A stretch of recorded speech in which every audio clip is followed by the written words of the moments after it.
പറഞ്ഞാൽ നമുക്ക് ഓൾറെഡി എല്ലാവർക്കും എക്സ്പീരിയൻസ്ഡ് ആയിട്ടുള്ള ഒരു കാര്യമാണ് അല്ലെ സിസ്റ്റം. നമ്മൾ ആ ഒരു സിസ്റ്റത്തിലൂടെയാണ് പോയിക്കൊണ്ടിരിക്കുന്നത്. അതിനകത്തെ കുറെ എന്താ പറഞ്ഞ ഒരു ഇതിലെ ചക്രങ്ങൾ പോലാണ് നമ്മളും അതിന്റെ ഒരു ഭാഗമായി മാറിക്കൊണ്ടിരിക്കുക. ദിവസവും നമ്മൾ അതിനെ എണ്ണയിട്ട് മിനുക്കി നല്ല സ്മൂത്ത് ആയിട്ട് കൊണ്ടുപോകാൻ ശ്രമിച്ചുകൊണ്ടിരിക്കുകയാണ് അല്ലെ.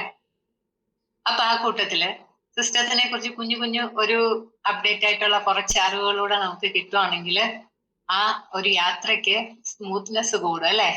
നല്ല സ്മൂത്ത് ആയിട്ട് ഈസി ആയിട്ട് നമുക്ക് സ്പീഡിൽ പോകാൻ നിൽക്കും ആ ലക്ഷ്യസ്ഥാനത്തേക്ക്.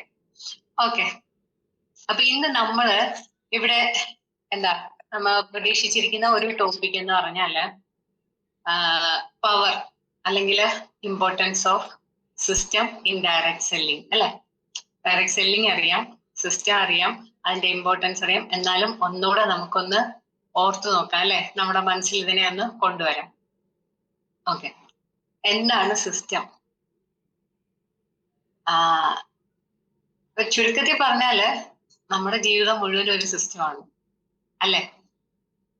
നമ്മുടെ ഡെയിലി ലൈഫ് അതൊരു സിസ്റ്റം വൈസ് ആണ് പോകുന്നത് അല്ലെ. രാവിലെ എഴുന്നേൽക്കുന്നു, പ്രാഥമിക കാര്യങ്ങളൊക്കെ ചെയ്യുന്നു, വീട്ടിലേക്ക് ആവശ്യമുള്ള കാര്യങ്ങൾ ചെയ്യുന്നു, ഒരു സൊസൈറ്റിയിൽ നമുക്ക് എന്തൊക്കെ ചെയ്യാൻ കഴിയും അതൊക്കെ ചെയ്യുന്നു, ഡെയിലി റുട്ടീൻസ് ആയിട്ട് ചെയ്യുന്നു. അപ്പൊ അതൊരു സിസ്റ്റം. ഈ ഒരു യൂണിവേഴ്സ് തന്നെ നോക്കിയാലും അറിയാല്ലേ, അതും ഒരു സിസ്റ്റം ആണ്.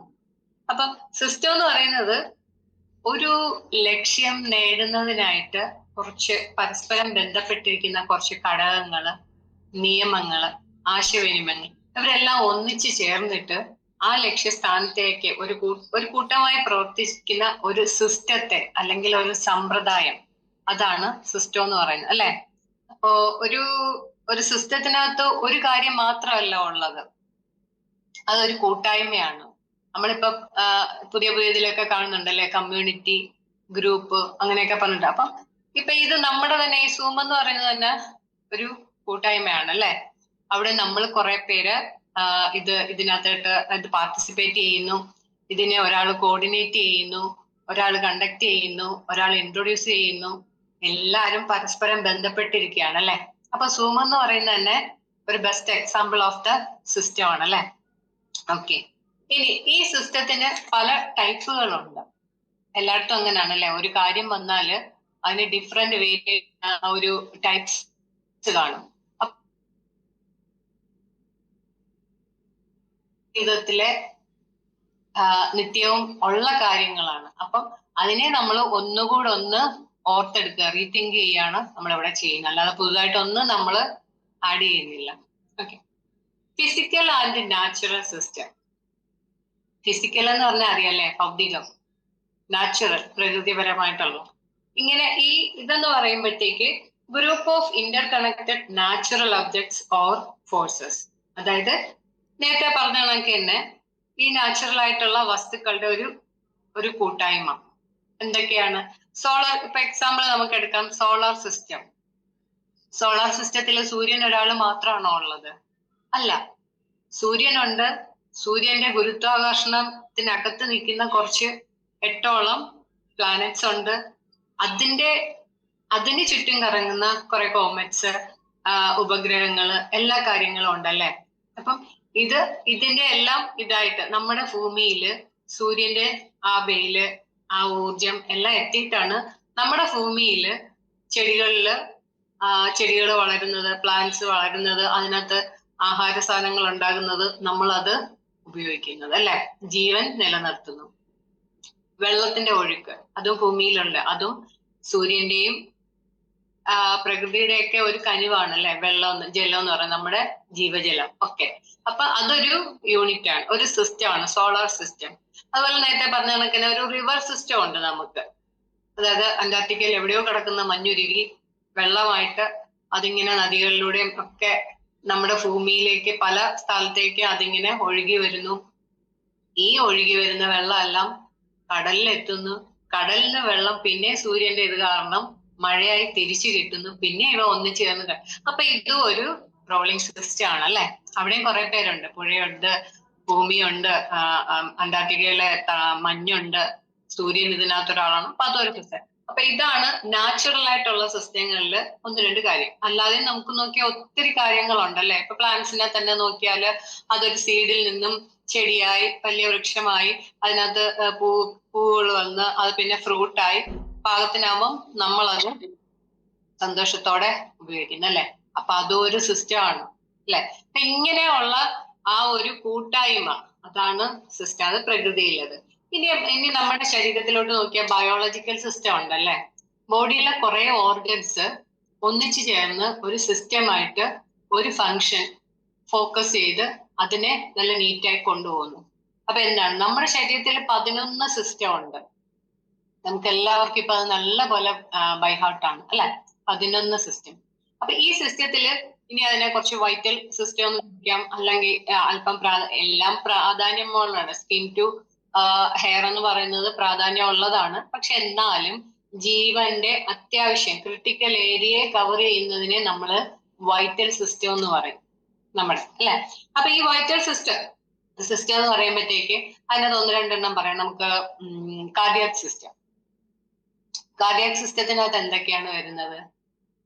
ഹാർട്ട്, ബ്ലഡ് വെസൽസ്, അതായത് വെയിൻസ്, ആർട്ടറി, അതിന്റെ ചെറിയ ഫോം ആയിട്ടുള്ള കാപ്പിലറീസ്, പിന്നെ അതിനകത്ത് ബ്ലഡിനകത്ത് കുറെ കാര്യങ്ങൾ നമ്മുടെ സെല്ലിന് വേണ്ട മിക്ക ഉള്ള കാര്യങ്ങൾ, ഒത്തിരി എന്നല്ല മിക്ക കാര്യങ്ങൾ, നമ്മുടെ സെല്ലിന് ആവശ്യമായിട്ടുള്ള എല്ലാ കാര്യങ്ങളും ഈ ബ്ലഡിനകത്തുണ്ട്. അപ്പം ഇതൊരു സിസ്റ്റം, കാർഡിയക് സിസ്റ്റം. ഇനി അടുത്തത് നമുക്ക് നോക്കുകയാണെങ്കിലോ നെർവസ് സിസ്റ്റം, അതായത് brain, spinal cord, midbrain, neurons, nerves എല്ലാം കൂടെ ഉൾപ്പെടുന്ന നെർവസ് സിസ്റ്റം അല്ലെ. അതിനകത്ത് തന്നെ പല സെക്ഷൻ ഉണ്ട്. ഒരു അഫറന്റ് വെസൽ, എഫറന്റ് വെസൽ എന്നൊക്കെ പറഞ്ഞ് കുറച്ചുണ്ട്. അതായത് മോട്ടോർ സെൻസേഷൻ ഇതാക്കുന്ന വെസൽ നെർവ്സുകള്, അതുപോലെ സെൻസറി ഓർഗൻസ് കൊണ്ടുപോകുന്ന നെർവ്സുകൾ, അങ്ങനെ ഇവരെല്ലാരും ഒന്നിച്ചു ചേർന്ന് നെർവസ് സിസ്റ്റം ആവുന്നു അല്ലെ. അതൊരു ഫങ്ഷൻ, അതായത് നമ്മളെ നിയന്ത്രിക്കാനുള്ള ഒരു ഫങ്ഷനാണ് അവരുടെ ലക്ഷ്യം അല്ലെ. അതിനെയാണ് അവർ ഫോക്കസ് ചെയ്യുന്നത്. പിന്നെ ഇനിയിപ്പോ ഒരു ഡൈജസ്റ്റീവ് സിസ്റ്റം നോക്കിയാലോ, അതും നോക്കണം. നമ്മള് ആഹാരം വായിലോട്ട് വെക്കുന്നു, വായിന്ന് അന്നനാളത്തിലേക്ക് പോകുന്നു, ആമാശയത്തിൽ എത്തുന്നു, അവിടെ ദഹിക്കുന്നു, ചെറുകുടലിലേക്ക് പോകുന്നു, അവിടുന്ന് അതിനെ നമ്മുടെ മുഴുവൻ ശരീരത്തിലേക്ക് അബ്സോർബ് ചെയ്യുന്നു അല്ലെ. അപ്പം അവിടെ പോകണമെന്നുണ്ടെങ്കിൽ വായിലിട്ട വെറുതെ വിഴുങ്ങിയാല് ആ ആഹാരം ചെന്നാ ദഹിക്കുവോ? ഇല്ല. അവിടെയും വായിക്കകത്ത് അതിനെ ചെറിയ ചെറിയ കണങ്ങൾ ബൈറ്റ്സ് ചെയ്ത് ചെറിയ ഇതാക്കാൻ വേണ്ടിയിട്ട് പല്ലുണ്ട് അല്ലെ. പിന്നെ അതിനെ ഉള്ളിലേക്ക് തള്ളിവിടാൻ നാക്കുണ്ട്. ഇതിനെ തള്ളിവിട്ടാലും ഇവിടുന്ന് ഇങ്ങനെ വരെ എത്തണമെന്നുണ്ടെങ്കിൽ സ്മൂത്ത് ആയിട്ടുള്ള ഒരു കുഴല് വേണം അല്ലെ, അന്നനാളം. ഇനി ഇത് നമ്മുടെ അബ്ഡോമിനിൽ എത്തിയാലും അതിനെ പ്രോപ്പറായിട്ട് ചെറിയ മൈക്രോ കണങ്ങളാക്കി മാറ്റാൻ പരുവത്തിന്, അതായത് ദഹിപ്പിക്കുക. അതിനകത്ത് കുറച്ച് ആസിഡ് കാര്യങ്ങളൊക്കെ ഉണ്ട്. അതിനെ നിയന്ത്രിക്കാൻ പല സംവിധാനങ്ങളുണ്ട്. അങ്ങനെ ദഹിച്ച ആഹാരങ്ങളെ ചെറുകുടലിലേക്ക് കൊടുക്കുമ്പം അവിടുന്ന് ബ്ലഡിലേക്ക്, അതായത് കാർഡിയാക് സിസ്റ്റത്തിലേക്ക്, ആ ഇതിലേക്ക് സർക്കുലേറ്ററി സിസ്റ്റത്തിലേക്ക് വന്നിട്ട് സർക്കുലേറ്ററി സിസ്റ്റം മുഖേന ശരീരത്തിൽ മുഴുവനും എത്തുന്നു. എന്താ ഒരു ഇതല്ലേ, എന്ത് നീറ്റായിട്ടാണ് കാര്യങ്ങൾ നടക്കുന്നത്. അപ്പൊ അതുപോലെ തന്നെയാണ് ഇനിയും പല സിസ്റ്റങ്ങളും ഉണ്ട്. റീപ്രൊഡക്ടറി സിസ്റ്റം, അതുപോലെ റെസ്പിറേറ്ററി സിസ്റ്റം. റെസ്പിറേറ്ററി സിസ്റ്റം ഇല്ലെങ്കിൽ നമുക്ക് ശ്വസിക്കാനൊക്കത്തില്ല, എടുക്കുന്ന ഓക്സിജൻ ഇങ്ങ് എത്തത്തില്ല, നമുക്ക് ജീവിക്കാനൊക്കത്തില്ല. ഇനി റീപ്രൊഡക്ടറി സിസ്റ്റം ആണെങ്കിലോ അതും അതുപോലെ തന്നെ. ഒരു പെൺകുട്ടി ജനിച്ചാല് ഇന്ന പ്രായത്തില് അതിന്റെ ഒരു പ്യൂബർട്ടിയിലേക്ക് എത്തണം. അത് കഴിഞ്ഞ് അതിന് ഓവുലേഷൻ വരണം. പിന്നെ ഒരു സമയത്ത് അത് കൺസീവ് ആവണം, അവിടെ ഒരു കുഞ്ഞുണ്ടാകണം, ആ കുഞ്ഞ് ജനിച്ച് പിന്നെ അടുത്ത ഒരു വംശത്തെ നിലനിർത്തണം അല്ലെ. അപ്പൊ അത് റീപ്രൊഡക്ടറി സിസ്റ്റം. ഞാൻ ജസ്റ്റ് ഓടിച്ചു പോവാണ്, ഇതൊന്നും വിശദീകരിക്കേണ്ട കാര്യമൊന്നുമില്ല, എല്ലാവർക്കും അറിയാവുന്നതാണ്. ജസ്റ്റ് ഒന്ന് പോയിന്റ് ഔട്ട് ചെയ്ത് പോകുന്നത്. അപ്പൊ ഇത് നമ്മുടെ ബയോളജിക്കൽ സിസ്റ്റം അല്ലെ. ഇനിയിപ്പം അത് ഒന്നുകൂടെ ഒന്ന് പറഞ്ഞാൽ തന്നെ ഞാൻ പറയട്ടെ. ഇപ്പൊ നമ്മളുടെ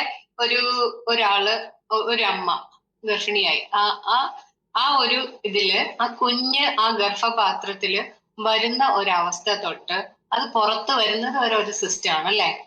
നമ്മൾ പറയും first trimester, second trimester, third trimester എന്നൊക്കെ പറയും. പെട്ടെന്ന് ഈ ഒരു സെല്ല് ഇങ്ങനെ പെട്ടെന്ന് ഒരു മനുഷ്യ കുഞ്ഞായിട്ടൊന്നും മാറുന്നില്ല അല്ലെ.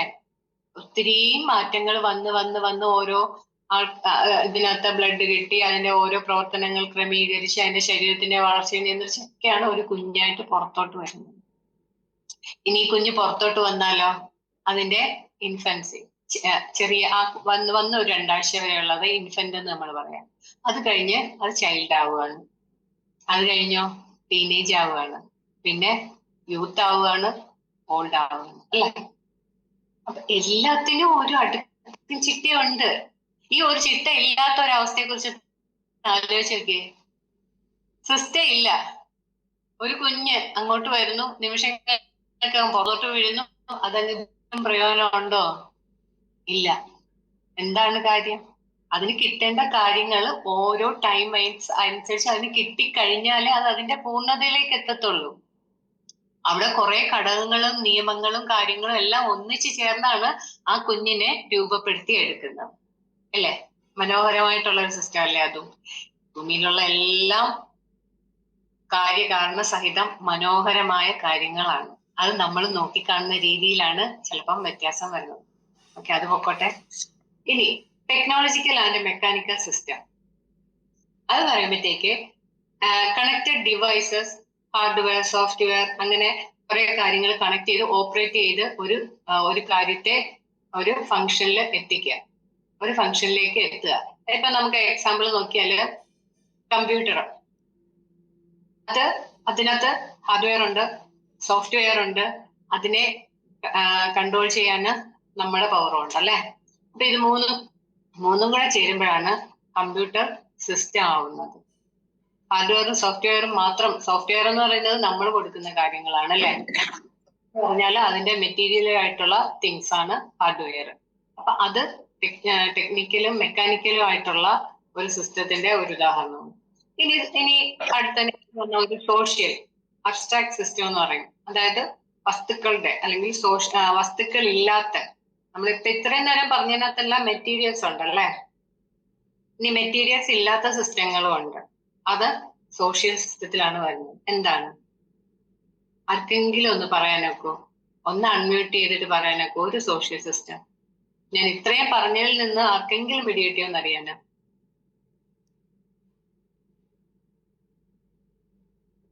ആർക്കുമില്ലേ?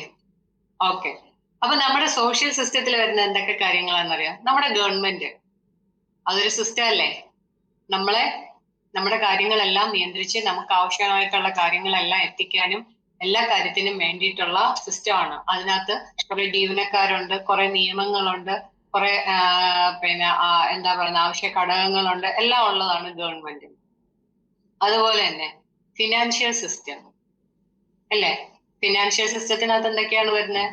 ബാങ്ക് വരുന്നുണ്ട്, പിന്നെ നമ്മൾ മനുഷ്യർ വരുന്നുണ്ട്, കറൻസി വരുന്നുണ്ട്, എല്ലാ കാര്യങ്ങളും ഗോൾഡ് എല്ലാം വരുന്നത് ഫിനാൻഷ്യൽ സിസ്റ്റത്തിനകത്താണ് അല്ലെ. ഇനിയോ ലീഗൽ സിസ്റ്റം ഉണ്ട്. ലീഗൽ സിസ്റ്റം ഇല്ലാതെ നമുക്ക് മുന്നോട്ട് നീങ്ങാൻ ഒക്കുവോ? ഇല്ല, ഒരിക്കലും ഇല്ല അല്ലെ. അല്ലെങ്കിൽ ലീഗൽ എന്ന് പറയുന്ന ഒരു അവസ്ഥ ഇല്ലെങ്കിൽ ആളുകള് അവർക്ക് തോന്നിയ രീതിയിൽ ജീവിക്കും അല്ലെ. അവിടെ ഒരു സന്തോഷമോ ഒന്നും കാണത്തില്ല. ചിലരുടെ സന്തോഷത്തിന് വേണ്ടിയിട്ട് ചിലരുടെ ദുഃഖങ്ങളായിരിക്കും കാണേണ്ടി വരുന്നത്. അല്ല, ഈക്വൽ ആയിട്ട് ഒരു നിയമവും കാര്യങ്ങളും എല്ലാം കൊണ്ടുവന്നിട്ട് ലീഗലായിട്ടൊരു സിസ്റ്റം ഉണ്ട് അല്ലെ. ഇനി നമുക്ക് ജസ്റ്റ് ഒന്ന് നോക്കുകയാണെങ്കിൽ നമ്മുടെ ഫാമിലി സിസ്റ്റം. ഫാമിലിയിൽ അച്ഛനുണ്ട്, അമ്മയുണ്ട്, കുഞ്ഞുങ്ങളുണ്ട്, ചിലപ്പം grand father, grand mother, cousins, അല്ലെങ്കിൽ അങ്കിൾ, ആന്റി, എല്ലാവരും ഉണ്ട് അല്ലെ. അപ്പൊ ഇവരെല്ലാവർക്കും ഓരോ നിയമങ്ങളും ഓരോ ബൗണ്ടറീസും കാര്യങ്ങളെല്ലാം ഉണ്ട്.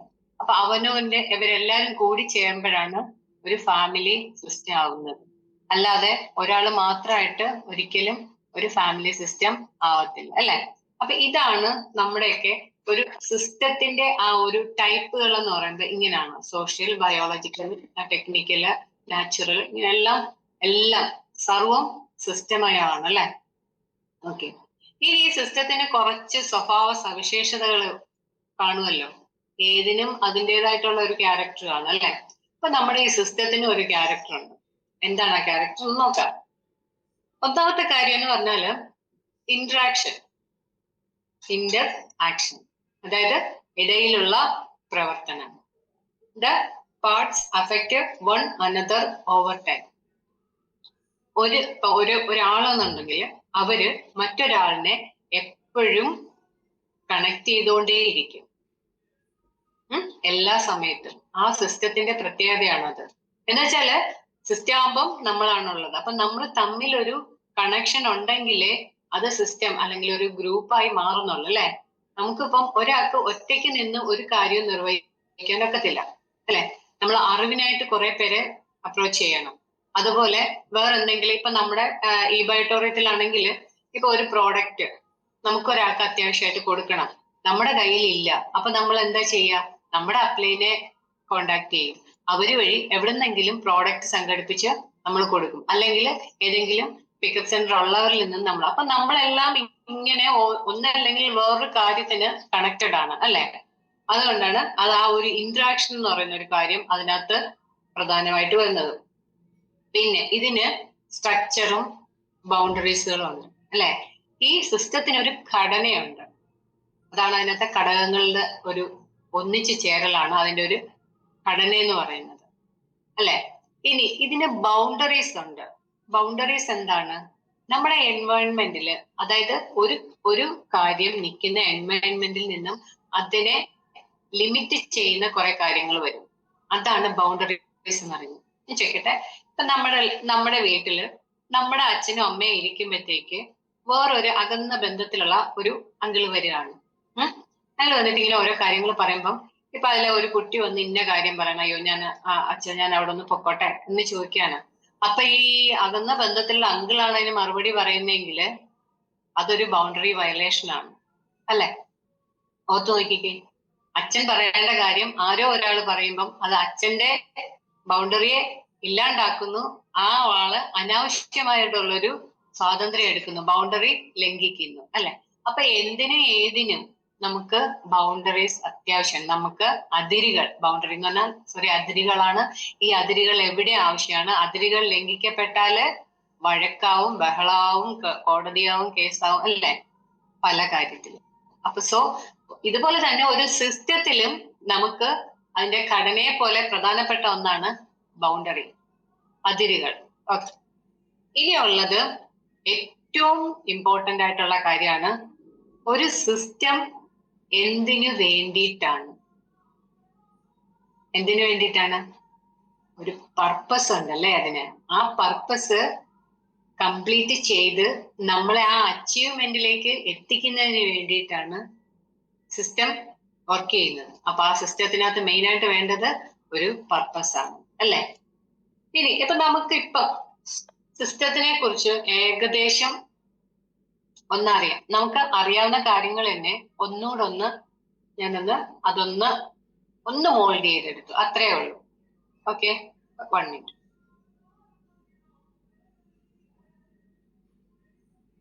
ഇനി സിസ്റ്റം കഴിഞ്ഞു.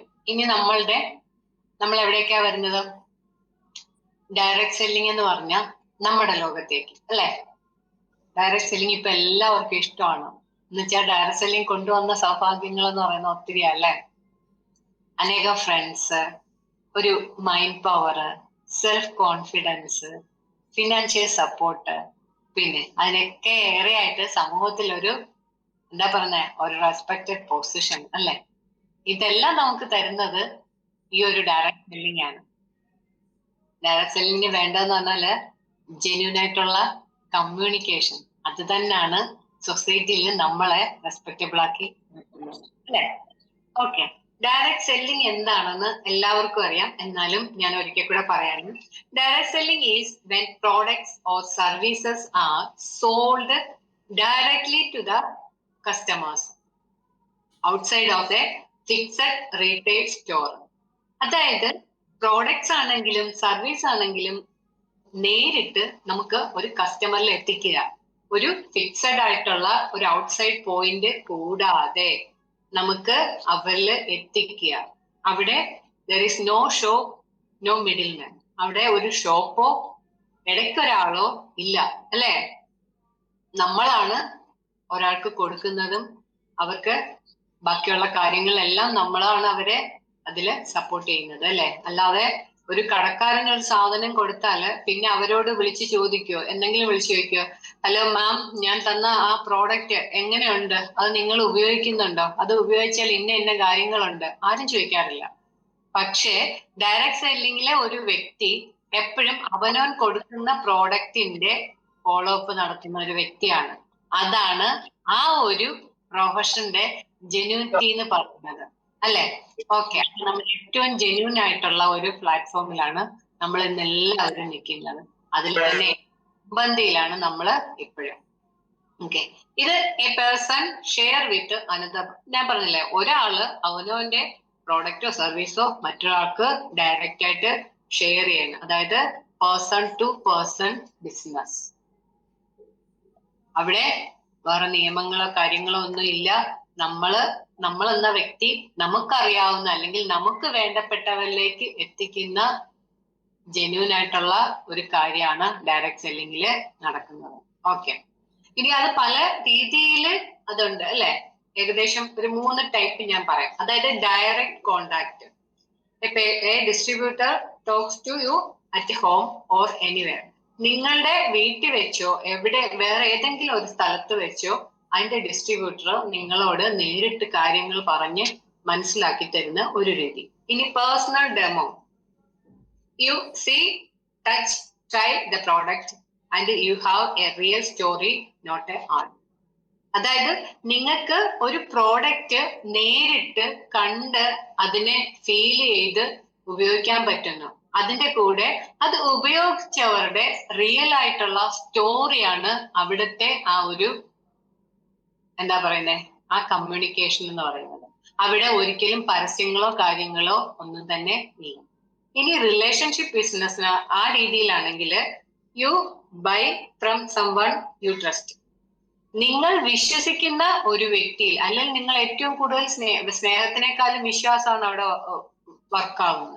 അപ്പൊ നിങ്ങൾ ഏറ്റവും കൂടുതൽ വിശ്വസിക്കുന്ന ഒരു വ്യക്തിയിൽ നിന്ന് നിങ്ങൾ ഒരു പ്രോഡക്റ്റ് എടുത്തു കഴിഞ്ഞാല് ആ വ്യക്തിക്ക് ഒരു ഇൻകം വന്നു കഴിഞ്ഞാല് അദ്ദേഹം നിങ്ങളെയും കൂടെ അതിലേക്ക് സപ്പോർട്ട് ചെയ്യാണ്, അല്ലെ? വെൽത്തായിട്ടും നിങ്ങളെയും കൂടെ സപ്പോർട്ട് ചെയ്യും. അതാണ് റിലേഷൻഷിപ്പ് ബിസിനസ്. അപ്പൊ ഇങ്ങനെ 3 കാര്യങ്ങളിലൂടെയാണ് ഡയറക്ട് സെല്ലിംഗ് വർക്ക് ആവുന്നത്. ഓക്കെ, ഇനി നമുക്ക് അതിന്റെ ആ സിസ്റ്റത്തിന്റെ ഒരു തീം, അതായത് നമ്മുടെ ഡയറക്ട് സെല്ലിംഗിൽ വരുമ്പോൾ അതെങ്ങനെയാണെന്ന് നമുക്ക് കുറച്ച് കുഞ്ഞു കാര്യങ്ങളിലൂടെ മനസ്സിലാക്കാം. System gives freedom, freedom builds legacy.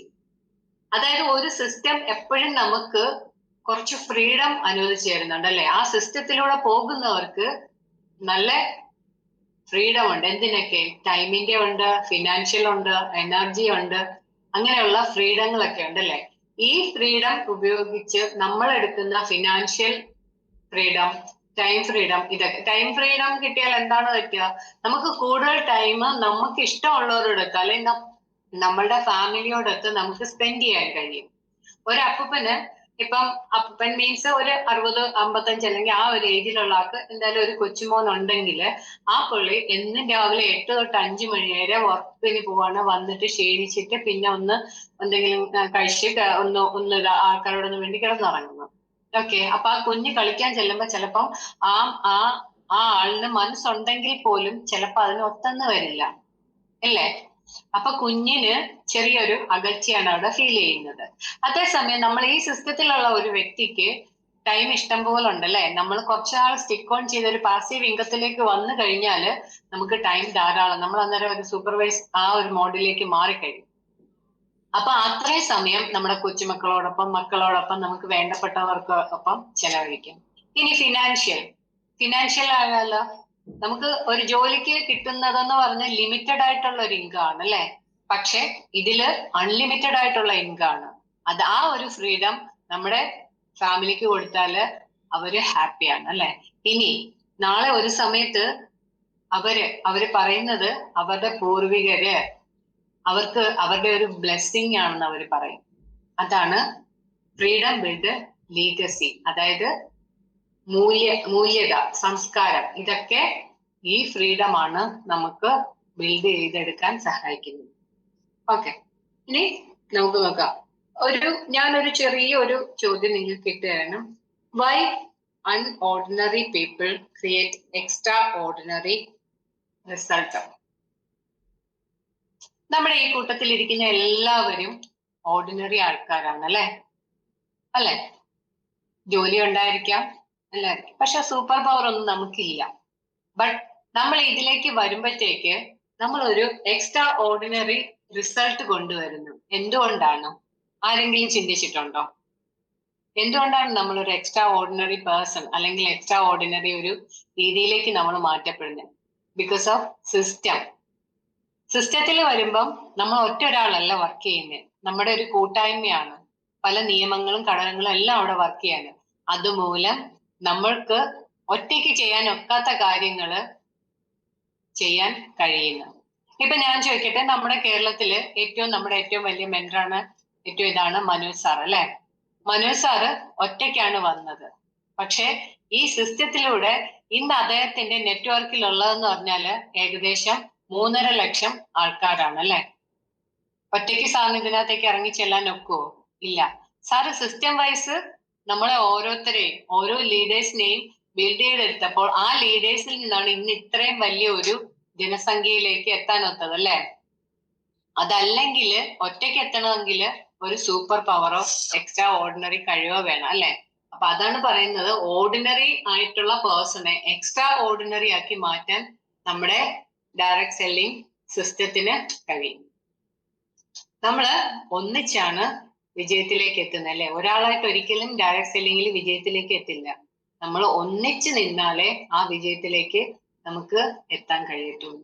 ഇനി ഈ സിസ്റ്റം എന്ന് പറയുന്നത് നമുക്ക് ചിലപ്പോ തോന്നും നമ്മളെ കൺട്രോൾ ചെയ്യുന്ന ഒരു പവർ ആണെന്ന് തോന്നും അല്ലെ? പ്രത്യക്ഷത്തിലോ പരോക്ഷത്തിലോ നമ്മളെ കൺട്രോൾ ചെയ്യുകയാണെന്ന് നമുക്ക് തോന്നും. പക്ഷെ അങ്ങനെയല്ല. നമ്മൾ ആ സിസ്റ്റത്തെ ഒന്ന് ശ്രദ്ധിച്ച് നോക്കിയാൽ, ഒന്ന് അനലൈസ് ചെയ്താല് നമുക്ക് അറിയാൻ കഴിയാവുന്നതേ ഉള്ളൂ, ഇത് നമുക്കൊരു സപ്പോർട്ടിങ് സിസ്റ്റം ആണ് എല്ലാ രീതിയിലും അല്ലെ? ഒരിക്കലും കൺട്രോളിങ് അല്ല. കൺട്രോളിങ് എന്നൊക്കെ നമുക്ക് പലപ്പോഴും തോന്നുമെങ്കിലും റിയലി അതൊരു സപ്പോർട്ടിങ് സിസ്റ്റം ആണ്. നമ്മുടെ ഫാമിലിയെ, നമ്മളെ മെന്റലി ഒക്കെ നമ്മളെ സപ്പോർട്ട് ചെയ്യുന്ന സിസ്റ്റം ആണ് അല്ലെ? ഇവിടെ വന്നതിന് ശേഷം എത്രയോ പേര് എത്രയോ നല്ല രീതിയിലേക്ക് ചേഞ്ച് ആയിട്ടുണ്ട്. ഉദാഹരണമായിട്ട് എന്റെ കാര്യം തന്നെ പറയാം. ഞാൻ കുഞ്ഞിലെന്ന് പറഞ്ഞാല് ഇൻട്രോവേർട്ട് ആയിട്ടുള്ള ഒരു കുട്ടിയായിരുന്നു. എന്ന് വെച്ചാല് അമ്മയിൽ നിന്ന് അച്ഛനിൽ നിന്ന് അകന്ന് ഒരു ജോയിന്റ് ഫാമിലിയിൽ ഒറ്റപ്പെട്ട് കഴിഞ്ഞ ഒരു വ്യക്തിയാണ്. എനിക്ക് പലതിനോടും ഭയങ്കര പേടിയാണ്. ഒരു ബുള്ളറ്റിന്റെ ശബ്ദം കേട്ടാല് നെഞ്ച് പടപടാന്നിരിക്കും. ആരെങ്കിലും ഒരാള് ശബ്ദം ഉയർത്തി ആരെങ്കിലും അങ്ങോട്ടും ഇങ്ങോട്ടും സംസാരിക്കുന്ന കേൾക്കുമ്പോൾ പെട്ടെന്ന് വയറുവേദന വരും. പിന്നെ എവിടെയെങ്കിലും ഒരു ഇരുട്ട് മുറിക്ക് കയറി ഒളിച്ചിരിക്കും. ആ ഒരു ഇതൊക്കെ തീർന്ന് കുറെ കഴിഞ്ഞ് ചിലപ്പം വീട്ടിലുള്ളൊരു തപ്പ് ഞാൻ എവിടാന്ന് തപ്പുമ്പോഴായിരിക്കും ഏതെങ്കിലും ഒരു മുറിയുടെ ഒരു കോണിൽ ഞാൻ കാണുന്നത്. അത്രയ്ക്ക് ഇതായിരുന്നു. പിന്നെ ഞാന് എന്റെ അമ്മയുടെ അച്ഛന്റെയും കൂടെ വളരാൻ തുടങ്ങിയെന്ന് പറഞ്ഞാല് 10ാമത്തെ വയസ്സിലാണ്. അവിടെ ഒരു ഓർത്തഡോക്സ് ഫാമിലിയാണ്. അച്ഛനെന്ന് പറഞ്ഞാല് ഒരു പ്രത്യേക ഇതാണ്, ടീച്ചേഴ്സ് ആണ് എന്റെ പേരൻസ്. അമ്മ അത്രയില്ല, അമ്മ വീട്ടുകാര്യങ്ങൾ സ്വയം. പക്ഷെ അച്ഛനെന്ന് പറഞ്ഞാൽ ഒരു പ്രത്യേക ഡിസിപ്ലിൻ ആണ്. ഒരിടത്ത് പോയാൽ അത് ബന്ധു വീട്ടിലാണെങ്കിൽ പോലും അവരുടെ കൂടെ പോകണം. അത് അഥവാ അവരവിടെ നിർത്തിയിട്ട് വന്നാല് പറഞ്ഞിട്ട് ഒരു 5 മിനിറ്റിനുള്ളിൽ തിരിച്ചു വരണം. അതായത് സ്വന്തം വല്യച്ഛന്റെയോ അമ്മാവിന്റെ വീട്ടിലാണെങ്കിൽ പോലും. പിന്നെ കുളിക്കാൻ ഇന്ന ടൈം, പഠിക്കാൻ ഇന്ന ടൈം, അതിന് ഇല്ലെങ്കിൽ നല്ല പോലെ മേല് നോവും.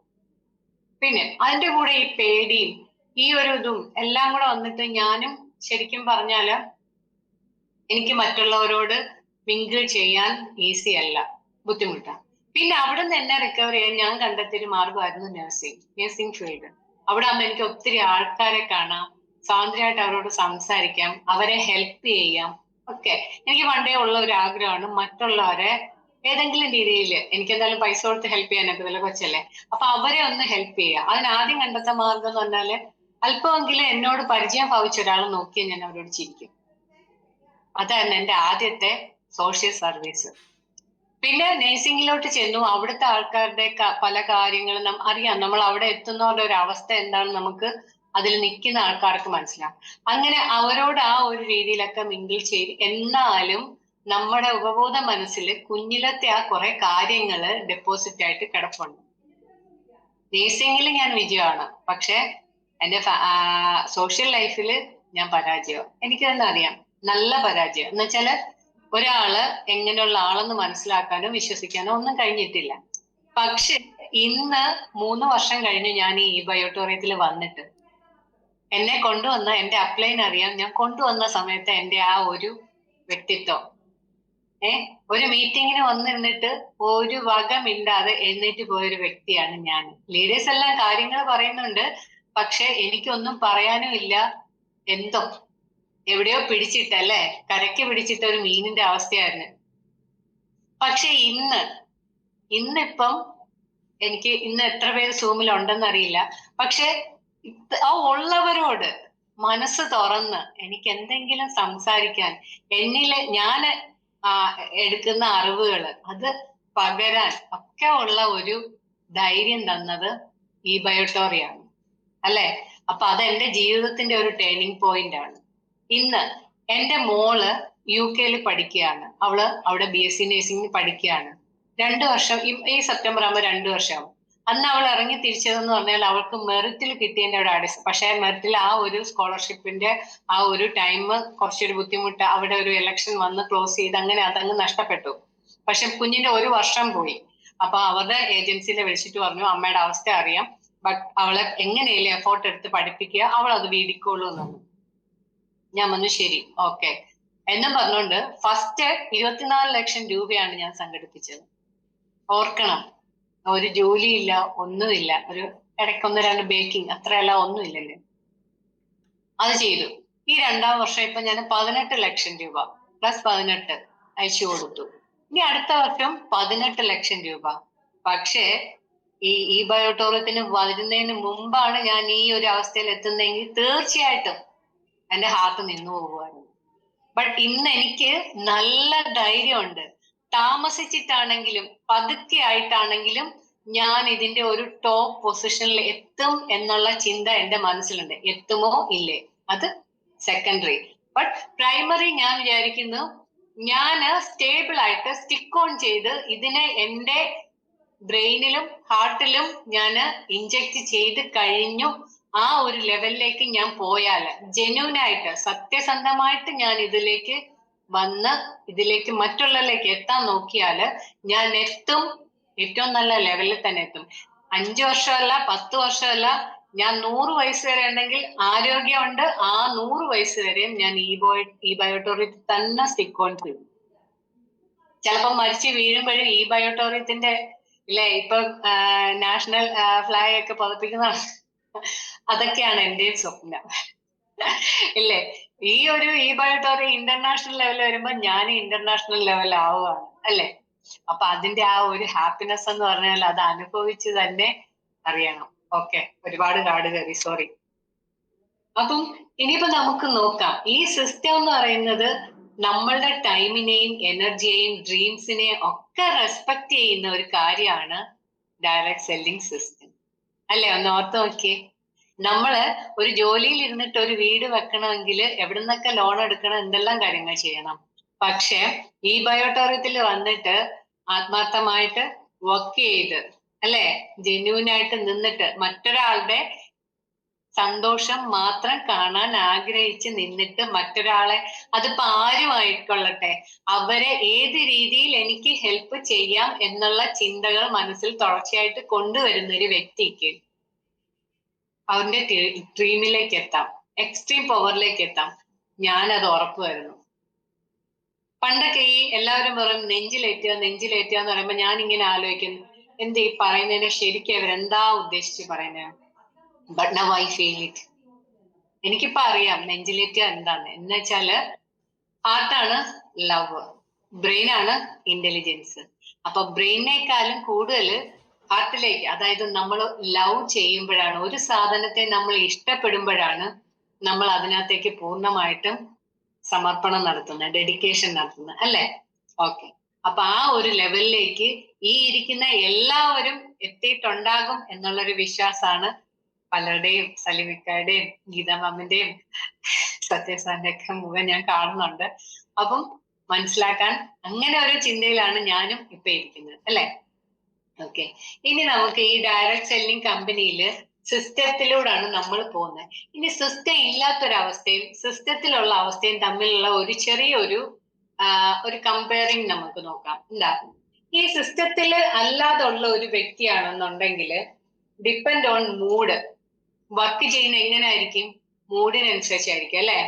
അവിടെ ഇന്നിപ്പം എനിക്കൊരു മൂഡില്ലെങ്കിൽ അവിടുത്തെ ആ വർക്ക് അവതാളത്തിലാവും, ഏതെങ്കിലും രീതിയിൽ ആ വർക്ക് ഉഴപ്പിത്തല്ലും. പക്ഷെ നമ്മളുടെ സിസ്റ്റത്തിലാണെങ്കിൽ ആ സിസ്റ്റം ഓടുന്നത് റൺസ് ഓൺ ഹാബിറ്റ്സിലാണ് അല്ലെ, ചില ശീലങ്ങളിലൂടെയാണ്, രീതികളിലൂടെയാണ്. അപ്പം അത് നമ്മൾ മസ്റ്റ് ആയിട്ട് പാലിക്കും. നമ്മൾ ഒരിക്കലും നമ്മുടെ മൂഡിനെ ശ്രദ്ധിച്ചിട്ട് അവിടെ ഇരിക്കത്തില്ല. നമ്മൾ ചെയ്യുന്ന കുറെ ഹാബിറ്റ്സ് ഉണ്ട്, ആ രീതിക്ക് അനുസരിച്ച് നമ്മൾ ഓട്ടം ആ ഒരു റൺവേയിൽ നമ്മൾ സ്മൂത്ത് ആയിട്ട് ഓടിക്കൊണ്ടിരിക്കും, നമ്മുടെ വർക്കും സ്മൂത്ത് ആയിക്കൊണ്ടിരിക്കും. ശരിയല്ലേ? ഇപ്പൊ ഇന്നൊരു 2 പേരെ കണ്ട് 3 പേരെ കണ്ട വ്യക്തിക്ക് നാളെ വീട്ടിലിരിക്കാൻ ഒക്കത്തില്ല അല്ലേ, എന്തോ ഒരു ബുദ്ധിമുട്ട് വരും. എങ്ങനെയെങ്കിലും ഒന്ന് എന്റെ അപ്ലൈനാണ് മിൻചേച്ചി, എനിക്ക് അതിനെ എത്തിയതാണ്. എത്രയങ്ങോട്ട് വയ്യെന്ന് പറഞ്ഞാലും ചേച്ചി പറയും ഒരു ദിവസം വർക്കിന് ഇറങ്ങിയില്ലെങ്കിൽ ആകപ്പാടെ ഒരു ബുദ്ധിമുട്ടാണെന്ന് പറയും അല്ലെ. അപ്പൊ അതെന്തുകൊണ്ടാണ്? ആ സിസ്റ്റം നമ്മളെ അതേ രീതിയിലേക്ക് കൊണ്ടുവന്നത് കൊണ്ടാണ് ഇല്ലേ.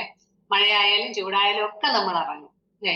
അതുപോലെ result vary daily in not system. സിസ്റ്റത്തിനകത്ത് നമുക്ക് അവിടെ റിസൾട്ടിനൊന്നും ഒരു ഒരു എന്താ പറയുക, സന്തുലനാവസ്ഥ, അതായത് ഒരു ഉറപ്പില്ല. കിട്ടിയാ കിട്ടി, കിട്ടിയില്ലെങ്കിൽ കിട്ടി, അങ്ങനെ ഒരു അവസ്ഥയിലാണ് വിത്തൗട്ട് സിസ്റ്റത്തിൽ പോകുന്നത്. പക്ഷെ സിസ്റ്റത്തിലാണെങ്കിലോ റിസൾട്ട് കോമ്പൗണ്ട് മന്ത്ലി, അതായത് ഒരു മാസം ആകുമ്പം നമുക്ക് തന്നെ നമ്മുടെ ആ മൊത്തത്തിലുള്ള റിസൾട്ടിനെ ട്രാക്ക് ചെയ്താൽ അത് മനസ്സിലാക്കാൻ കഴിയും, അത് നല്ല സ്റ്റേബിൾ ആയിരിക്കും അല്ലെ. ഇനി പുതിയ ഒരു സിസ്റ്റം ഇല്ലാത്തടത്ത് ഒരു പുതിയ ആള് വന്നു വിട്ടാല് ആ ആളിന് എന്തോ ഒരു നഷ്ടപ്പെട്ട ഒരു ഫീലിംഗ് ആണ്. എന്നുവെച്ചാല് അവരെ അവിടെ ഗൈഡ് ചെയ്യാൻ അല്ലെങ്കിൽ സപ്പോർട്ട് ചെയ്യാൻ സിസ്റ്റം ഇല്ല. ഒന്ന് ആലോചിച്ച് നോക്കിയാൽ, നമ്മളെ സപ്പോർട്ട് ചെയ്യാനോ ഗൈഡ് ചെയ്യാനോ ഒരാളുണ്ടെങ്കിൽ നമുക്ക് ആത്മവിശ്വാസമാണ്, അടുത്തത് എന്താണ് കാര്യങ്ങൾ എന്നെല്ലാം നമുക്കറിയാം അല്ലെ. പക്ഷെ ഒരാളില്ലാതെ, അതാണ് നാഥനില്ലാതെ പോകുന്ന ഒരു കളരിയും നാഥനുള്ള ഒരു കളരിയും തമ്മിലുള്ള വ്യത്യാസം. നാഥനില്ലെങ്കിൽ അവിടെ അവർക്കൊക്കെ എന്തോ ഇല്ലാത്തൊരു ഫീലിംഗ് ആണ് അല്ലെ. അപ്പൊ ഇനി നമ്മുടെ സിസ്റ്റത്തിലാണെങ്കിൽ വന്നു കഴിഞ്ഞാൽ അവർക്കറിയാം. സോറി,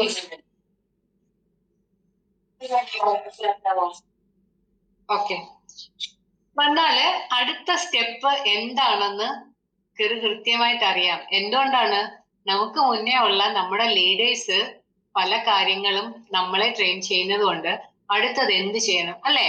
നമ്മൾ പുതിയ ഒരാൾ വരുമ്പോ അവരോട് പറയത്തില്ലേ, ആദ്യം നിങ്ങള് ലിസ്റ്റ് ഇടണം, ലിസ്റ്റ് ഇട്ടിട്ട് അതിനകത്തുനിന്ന് ഒരു ഷോർട്ട് ലിസ്റ്റ് എടുക്കണം, അതിനകത്തുനിന്ന് അത്രയും ക്ലോസ് ആയിട്ടുള്ള കുറച്ച് പേരുടെ അടുത്തേക്ക് നമ്മള് ചെല്ലണം എന്ന് പറഞ്ഞാൽ അപ്പോയിന്റ്മെന്റ് വാങ്ങിക്കണം അല്ലെ.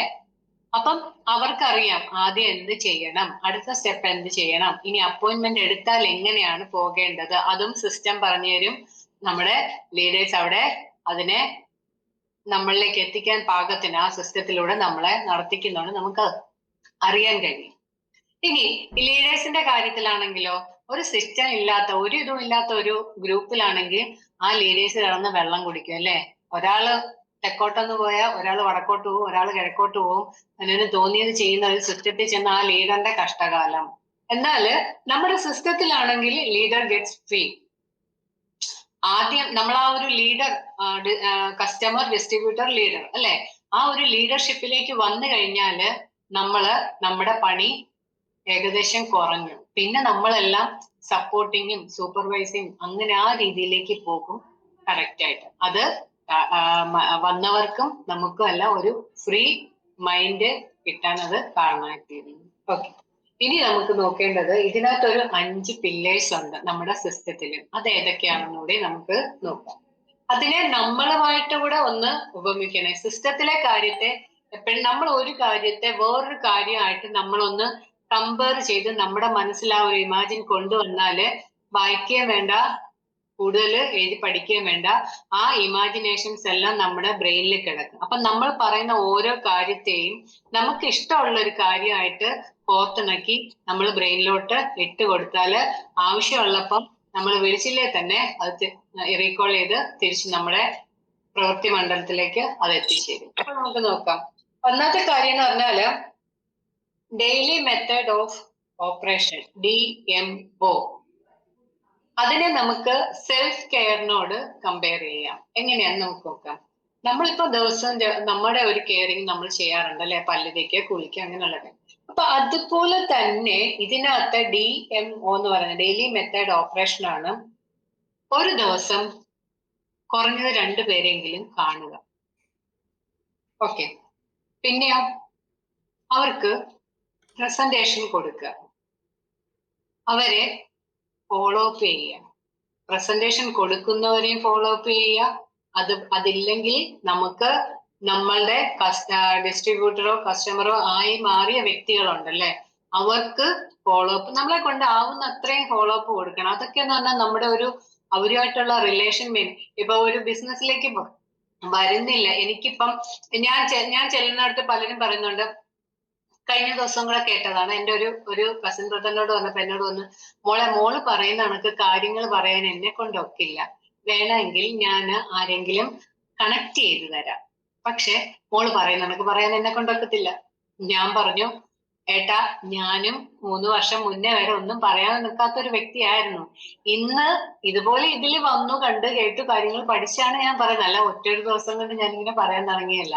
അപ്പൊ എന്റെ അമ്മയും പറഞ്ഞു, ശരിയാ, പണ്ടൊക്കെ ഒരാളോട് മിണ്ടാൻ കഴിയാത്ത ഒരു കൊച്ചായിരുന്നു, ഇപ്പൊ അതിന്റെ വാ കേട്ട എന്നെ എവിടാ പഠിപ്പിക്കുന്നതെന്ന്. അപ്പൊ ആ ഒരു ലെവലിലേക്ക് നമ്മുടെ റിലേഷൻസിനെയൊക്കെ മാറ്റിയെടുക്കണം എന്നുണ്ടെങ്കിൽ നമ്മൾ നല്ല പോലെ ഫോളോ അപ്പ് ചെയ്യണം. പിന്നെ ഒരു കാര്യം എന്ന് പറഞ്ഞാല് സെൽഫ് ഡെവലപ്മെന്റ്. അതായത് ഈ ഒരു രംഗത്ത് എന്തൊക്കെയാണോ നമ്മൾ നോളജ് അറിഞ്ഞിരിക്കേണ്ടത് അതെല്ലാം ഒരല്പമായിട്ട് നമ്മൾ നേടാൻ ശ്രമിക്കുക. സെൽഫ് ഡെവലപ്മെന്റിന് അത് ഏറ്റവും ബെറ്റർ. നമ്മളെ ആരും മാറ്റി നിർത്തില്ല ഒരു കാര്യത്തിനും. ഇനി ഒരു സെൽഫ് ട്രസ്റ്റ് അതെന്ന് പറയുന്നത് ചെറിയ ചെറിയ കാര്യങ്ങൾ ഒരു ദിവസം ചെയ്താല് കുറച്ച് ദിവസം കഴിയുമ്പോൾ നമ്മൾ വലിയൊരു കാര്യത്തിലേക്ക് എത്തും, ഇല്ലേ? ഉറപ്പാണത്. അതുകൊണ്ടാണ് ചിലര് പറയുന്നത്, പല ബുക്കുകളും അതിന്റെ പേരിലുണ്ട് അല്ലെ, ഹാബിറ്റ്സിന്റെ ഒക്കെ കുറെ ബുക്കുകളുണ്ട്. ഒരു കാര്യം, നിങ്ങളെ മൊത്തത്തിൽ ഒരു ദിവസം കയറിയിരുന്ന് അത് ചെയ്ത് ഇത് ചെയ്ത് അങ്ങോട്ട് പോയി ഇങ്ങോട്ട് ഒന്നും വേണ്ട.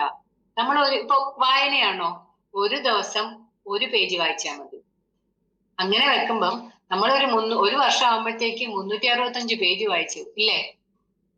ആ ഒരു 365 പേജ് ഒരു ദിവസം വായിക്കാൻ നമുക്കൊക്കെ. അപ്പൊ അത് നമ്മുടെ ഒരു ചെറിയൊരു ഹാബിറ്റ് ആണ്.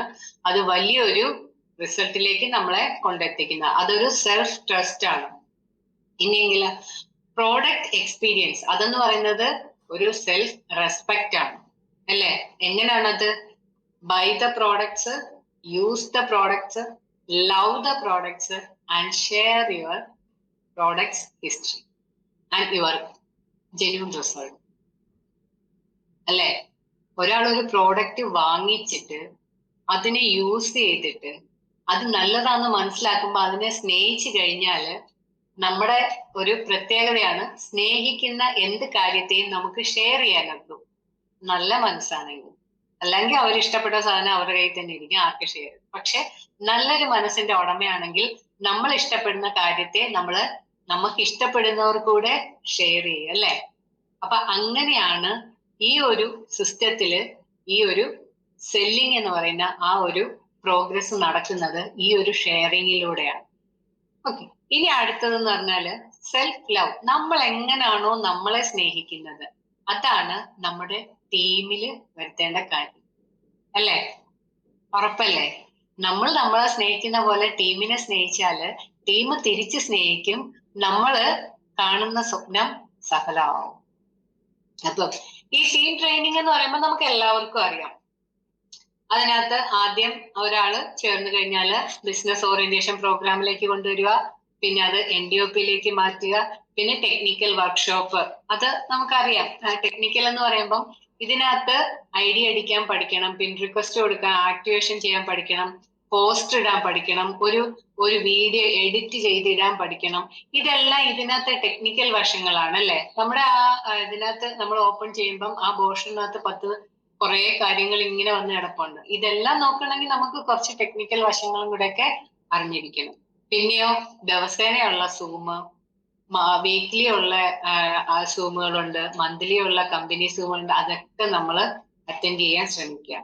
പിന്നെ നാലാമത്തെ ഒരു കാര്യം എന്ന് പറഞ്ഞാൽ മെന്ററിങ്, അതായത് സെൽഫ് ലേണിംഗ്, ഗൈഡിങ്. നമുക്ക് നമ്മളെ തന്നെ ഗൈഡ് ചെയ്യാൻ കഴിയുന്ന ഒരു അവസ്ഥ വരണം. അതായത് അപ്ലൈനെ എഡിഫൈ ചെയ്യുക, പരിഷ്കരിക്കുക. അതിന് മെന്ററിങ്, അതായത് നോളജ് ആവശ്യമാണ്. അതുപോലെ പ്ലഗ് ഇൻ ടു ഈവന്റ്സ്. ഈ ഒരു കമ്പനിയായിട്ട് എന്തൊക്കെ ഈവന്റ് ഉണ്ടോ അതുമായിട്ട് പ്ലഗ് ചെയ്ത് സ്റ്റിക്ക് ഓൺ ചെയ്ത് നിൽക്കുക. പിന്നെയോ ഞാൻ നേരത്തെ പറഞ്ഞക്ക് ഇതുമായിട്ട് റിലേറ്റഡ് ഒത്തിരി ബുക്സ് ഉണ്ട്. മാഗ്നറ്റിക്കിന്റെ ഉണ്ട്, ഡയറക്ട് സെല്ലിങ്ങിന്റെ ഉണ്ട്. അതൊരു 10 പേജ് വീതമെങ്കിലും നമ്മൾ ഒരു ദിവസം വായിച്ചാൽ അത് നമുക്കൊരു കിട്ടുന്ന, നമ്മുടെ ശരീരത്തിന് ബൂസ്റ്റർ ഡോസ് എടുക്കുന്ന പോലെ നമുക്ക് കിട്ടുന്ന മൈൻഡിന്റെ ഒരു ബൂസ്റ്റർ ഡോസ് ആണ് ഈ വായന, നമ്മുടെ ഫീൽഡിനെ കുറിച്ചുള്ള അറിവ്. ഓക്കെ, ഇനി നെക്സ്റ്റ് വൺ എന്ന് പറഞ്ഞാല് ഗോളാണ് അല്ലെ. നമുക്ക് എല്ലാവർക്കും ഒരു ഗോൾ ഉണ്ടായിരിക്കണം. അത് സ്പെസിഫിക് ആയിരിക്കണം. അതിന് ഇത്ര ഒരു ഡ്യൂറേഷൻ, ഒരു സമയപരിധി വേണം. അതുകൊണ്ട് എനിക്കും മറ്റുള്ളവർക്കും പ്രയോജനം കിട്ടണം. അങ്ങനെയാണെങ്കിൽ മാത്രമേ നമ്മൾ എത്രയൊക്കെ മാനിഫെസ്റ്റ് ചെയ്തെന്ന് പറഞ്ഞാലും നമ്മുടെ മനസ്സിൽ നമുക്ക് കിട്ടുന്നത് അതുപോലെ വേറൊരാൾക്കും കിട്ടി അവരുടെ സന്തോഷവും കൂടെ കാണണം എന്നാഗ്രഹിച്ച് ചെയ്യുന്ന ഒരു പ്രവൃത്തി ഉണ്ടെങ്കിൽ അത് 100% വിജയത്തിലേക്ക് എത്തും, ഉറപ്പ് അല്ലെ. പലർക്കും അത് അനുഭവം കാണും അല്ലെ. എനിക്കതറിയാം. എന്ന് വെച്ചാല് പണ്ട് ഞാനും ആഗ്രഹിക്കും എനിക്കൊരു വേല കിട്ടണേ, അല്ലെങ്കിൽ എനിക്ക് കുറച്ച് എന്തെങ്കിലും സ്നേഹം കിട്ടണം, കാര്യങ്ങൾ. അപ്പൊ ഞാൻ ആലോചിക്കുന്ന എന്റെ മാത്രമേ ഉള്ളൂ. ഇപ്പൊ ഞാൻ ആഗ്രഹിക്കുന്ന അങ്ങനെയല്ല. ഞാൻ എന്നെ സ്നേഹിച്ചു തുടങ്ങിയാല് എന്റെ സ്നേഹം മറ്റുള്ളവർക്കും കൂടെ കിട്ടും. അതൊരു സന്തോഷത്തിന് കാരണമാവുന്ന ഞാൻ വിചാരിക്കുന്നു അല്ലെ. നമ്മൾ ഒരാളെ സ്നേഹിക്കാതെ അല്ലെങ്കിൽ നമ്മളെ സ്നേഹിക്കാതെ ആ ഒരു സ്നേഹത്തെ തിരിച്ചറിയാനോ ഫീൽ ചെയ്യാനോ നമുക്ക് കഴിയില്ല ഒരിക്കലും. അപ്പം നമ്മുടെ ഗോളിലേക്ക് ചെല്ലണമെങ്കിൽ കുറെ കാര്യങ്ങള്, ഇങ്ങനെ ഒരു സെൽഫ് മാസ്റ്ററി ഉണ്ട്, റിവ്യൂ ഉണ്ട്. അതെന്ന് പറഞ്ഞാല് നമ്മുടെ ഗോളുകൾ എഴുതുക, അതിനകത്ത് വരുന്ന പ്രോഗ്രസിനെ ട്രാക്ക് ചെയ്യുക. ഒരു ഗോൾ എഴുതി വെച്ചിട്ട് നാളെ ഒന്നും ചെയ്യാതിരുന്നിട്ട് പ്രയോജനമില്ല. നാളെ ആ ഗോളിന് വേണ്ടിയിട്ട് നിങ്ങൾ ഒരു പിക്ക് ഒട്ടിച്ചെന്ന് വെച്ചോ, അത് നിങ്ങളുടെ ഒരു സ്റ്റെപ്പാണ്.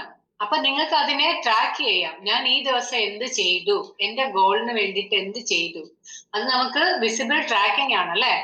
അപ്പൊ അത് ആ ഒരു വിസിബിൾ ട്രാക്കിംഗ്, ആ ഒരു പിക്ചർ തന്നെ പിന്നെ പിന്നെ നമ്മുടെ മൈൻഡിലേക്ക് ചെല്ലുമ്പം അടുത്തത് ചെയ്യാനുള്ള ഒരു എനർജി, ഒരു ഹൈ വോൾട്ടേജ് നമ്മുടെ ശരീരത്തിലൂടെ കയറും അല്ലെ. ഇന്ന് ഇത് ചെയ്തെങ്കിൽ നാളെ അതിന്റെ അടുത്ത സ്റ്റെപ്പ് ചെയ്യാൻ എനിക്ക് കഴിയും, ഞാൻ ചെയ്യും, ഞാൻ ചെയ്തിരിക്കും. അത് ചെയ്യുമ്പോഴത്തേക്ക് അതിന്റെ അടുത്ത ദിവസം അതിനെ തുടർന്നുള്ള കാര്യങ്ങൾ. അങ്ങനെയാണ് നമ്മള് വിജയത്തിലേക്ക് എത്തുന്നത്. Celebrate dreams every weekend. നമ്മുടെ കുഞ്ഞു കുഞ്ഞു ജയങ്ങൾ ഞാൻ പറഞ്ഞു. ഇപ്പൊ നമ്മൾ ഒരു സ്റ്റെപ്പ് എടുത്ത് വെക്കുന്നത് നമ്മുടെ ഒരു ജയമാണ് അല്ലെ. ചെയ്യാത്തവരുടെ ജയം എന്ന് പറയാനൊക്കെ ഇല്ല. അപ്പൊ നമ്മളൊരു എന്തിനു വേണ്ടിയാണെങ്കിലും ഒരു ചെറിയൊരു വിരലെങ്കിലും അനക്കുകയാണെങ്കിൽ അത് നമ്മളുടെ ആ ഗോളിലേക്കുള്ള വിജയത്തിന്റെ സ്റ്റെപ്പുകളാണ്. അതിനെ നമ്മൾ സെലിബ്രേറ്റ് ചെയ്യാൻ പഠിക്കുക. അതെങ്ങനെയാണ് സെലിബ്രേറ്റ് ചെയ്യുന്നത്? ഇന്നിപ്പോ ഒരു കാര്യം ചെയ്തെങ്കിൽ അതിനെ അഭിനന്ദിക്കുക, മനസ്സുകൊണ്ട് സന്തോഷം, എനിക്കത് ചെയ്യാൻ പറ്റി, വെൽ ഡൺ. അപ്പൊ എന്താ ചെയ്യാ, അതിന് വേണ്ടിയിട്ട് എന്നെ തന്നെ സെൽഫ് പ്രൊമോട്ട് ചെയ്യുന്ന എന്തെങ്കിലും ഒരു പ്രോമിസ് അല്ലെങ്കിൽ എന്തെങ്കിലും ഒരു കാര്യം. ഇപ്പൊ ഒരു കാര്യം നിങ്ങൾ സാധിച്ചു, ഓടിപ്പോ ഒരു ഐസ്ക്രീം വാങ്ങിച്ചു കുടിച്ചാല് ആ ഒരു ജയത്തിന്റെ സെലിബ്രേഷൻ ആണല്ലേ, അതിന്റെ ഒരു മധുരമാണ് നുണയുന്നത്. അത് ബ്രെയിൻ തിരിച്ചറിയും. അപ്പൊ ബ്രെയിൻ പറയും, ഈ ആളിന് ഒരു ചെറിയ ജയം പോലും എത്ര പ്രാധാന്യമുള്ളതാണ്. അപ്പൊ തുടർന്ന് നമുക്ക് ജയത്തിലേക്ക് എത്താനുള്ള ഒരു സറൗണ്ടിങ്സ് നമ്മുടെ ചുറ്റിലും ഒരുങ്ങിക്കൊണ്ടേയിരിക്കും.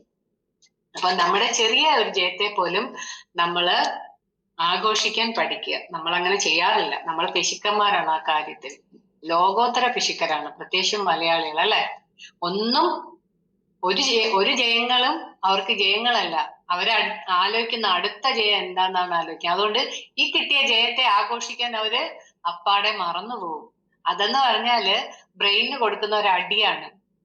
ബ്രെയിൻ പാടുപെട്ട ഒരു കാര്യം സംഘടിച്ചപ്പം അതിനെ മാനിക്കാതെ അടുത്തയിലേക്ക് നീ എത്തി നോക്കുന്നോടാ, എന്നാ നീ അവിടെ തന്നെ ഇരുന്നോളാൻ ബ്രെയിൻ പറയും അല്ലേ. അതാണ് സത്യം. ഓക്കെ, ഇനി സിസ്റ്റം എന്ന് പറയുന്നത് നമുക്കറിയാം ഡ്യൂപ്ലിക്കേഷൻ ആണ്. അതായത് ഒരാള് ചെയ്ത് വിജയിച്ച കാര്യത്തെ അതുപോലെ നമ്മള് അനുകരിക്കും. നമ്മൾ വേറെ വഴി തേടി പുതിയ വഴി വെട്ടാൻ പോയാല് ചിലപ്പോ ഒരുപാട് സമയം എടുക്കും. അതുകൊണ്ട് വെട്ടിയ നല്ല പാതകൾ ഉണ്ടെങ്കിൽ അതിലേക്കൂടെ നടക്കുക എന്നുള്ളതാണ് ഡ്യൂപ്ലിക്കേഷൻ എന്നുകൊണ്ട് സിമ്പിൾ ആയിട്ട് ഉദ്ദേശിക്കുന്നത്. ഓക്കെ, ഇനി നമ്മളുടെ ജോബ് എപ്പോഴും നമ്മളെ ഹീറോ ആക്കാൻ വേണ്ടി ആയിരിക്കരുത്, നമുക്ക് ഹീറോകളെ ഉണ്ടാക്കാൻ വേണ്ടി ആയിരിക്കണം നമ്മളുടെ ജോബ്, അല്ലെ? അങ്ങനാണെങ്കിലേ 10, 200, 20,000 ഉള്ള ടീമിലെ ആക്റ്റീവ് മെമ്പേഴ്സ് ആയിട്ടുള്ള ടീമുകൾ വരത്തുള്ളൂ. അവരെ നമുക്ക് മേലെ വളർത്താൻ ശ്രമിക്കുക. അപ്പോഴാണ് നമ്മള് എല്ലാ രീതിയിലും വളരുന്നത്. ഇനി ഒരു സിമ്പിൾ സ്റ്റെപ്പ് എന്ന് പറഞ്ഞാല് നമ്മൾ എപ്പോഴും നമ്മളുടെ ഗോളുകൾ ടെക്കബിൾ ആയിരിക്കണം, റിപ്പീറ്റബിൾ ആയിരിക്കണം, സ്കാലബിൾ ആയിരിക്കണം. എന്ന് വെച്ചാല് എത്തിച്ചേരാൻ ഒക്കുന്ന ഗോളുകൾ അത് നമുക്ക് ആദ്യമേ നമ്മുടെ മനസ്സിൽ കാണണം. അതിനെ റിപ്പീറ്റ് ചെയ്യണം, അതിന് വേണ്ടിയിട്ട് കാര്യങ്ങൾ റിപ്പീറ്റ് ചെയ്യണം, അതിനെ മെഷർ ചെയ്തുകൊണ്ടേയിരിക്കണം. മെഷർ ചെയ്യാവുന്ന കാര്യങ്ങളാണല്ലോ നമ്മൾ നമ്മുടെ ഡ്രീമിൽ കൊണ്ടുവരുന്നത്. അതിന്റെ ആ പ്രോഗ്രസിനെ എപ്പോഴും മെഷർ ചെയ്യുകയാണ്. ഇതെല്ലാം സിസ്റ്റത്തിൽ നടക്കുന്ന കാര്യം. ഒരു സിസ്റ്റം ഇല്ലെങ്കിൽ നമുക്ക് നമ്മുടെ പ്രവർത്തനങ്ങളെ ഒരിക്കലും മെഷർ ചെയ്യാൻ കഴിയില്ല. സിസ്റ്റത്തിലെ നിയമാവലിക്ക് അനുസരിച്ചാണ് നമ്മള് നമ്മുടെ വിജയങ്ങളെ മെഷർ ചെയ്യുന്നത്.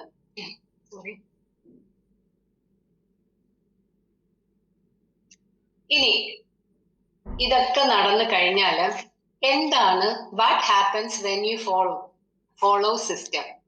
എന്താണ് ഒരു സിസ്റ്റത്തെ ഫോളോ ചെയ്താൽ നടക്കുന്നത്? ആദ്യത്തെ ഒരു 3 മാസം വരെ നിങ്ങൾ അതിനകത്ത് ഹാബിറ്റ്സ് ബിൽഡ് ചെയ്യുകയാണ് ചെയ്യുന്നത്. ഇനി 4 തൊട്ട് 6 മാസം വരെ ടീമിനെ ബിൽഡ് ചെയ്യുന്നു. ഇനി 7 തൊട്ട് 12 മാസം വരെ ഹാബിറ്റ്സ് ബിൽഡ് യുവർ ഇൻകം. ഈ ടീം വഴി, അതായത് നമ്മളെടുത്ത ഹാബിറ്റ് വഴി ഒരു ടീമിനെ ഉണ്ടാക്കുന്നു. ആ ടീം വഴി നമുക്ക് ഇൻകം ലാസ്റ്റ് ഒരു വർഷം ആകുമ്പോഴത്തേക്ക് ഇൻകം എത്തിത്തുടങ്ങും. ഇതാണ് നമ്മുടെ ടീമിലുള്ള ആ ഒരു സംഭവിക്കുന്ന കാര്യങ്ങൾ. ഓക്കെ, ഇനി കുറെ സിസ്റ്റം ഉണ്ട്.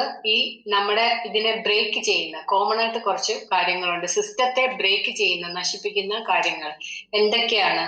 I will do it tomorrow. ഇത് ഞാൻ നാളേക്ക് അങ്ങ് ചെയ്തോളാം, ഇന്നിപ്പോ എനിക്ക് സമയമില്ല, ഇന്ന് അതിന് പോണം, ഇതിന് പോണം. ഞാനും പറയും, ഞാൻ ചിലപ്പോൾ പറയോ ഇന്ന് എനിക്ക് ഇന്ന കാര്യത്തിന് പോണം, നാളെ ആകട്ടെ. പക്ഷേ ആ ഇന്ന കാര്യത്തിനെ ചെയ്യുന്നതിനോടൊപ്പം ഇന്നത്തെ കാര്യം ഇന്ന് തന്നെ ചെയ്യുവാണെങ്കിൽ നിങ്ങൾ വിജയിച്ചു. അതായത് ഒരു കാര്യവും പോസ്റ്റ്പോൺ ചെയ്യരുത്. ഇന്നിപ്പോ നിങ്ങൾക്ക് എന്ത് തോന്നുകയോ അപ്പൊ ചെയ്യുക. അതാണ് നിങ്ങളുടെ ഏറ്റവും വലിയ mental ability. They are not like me.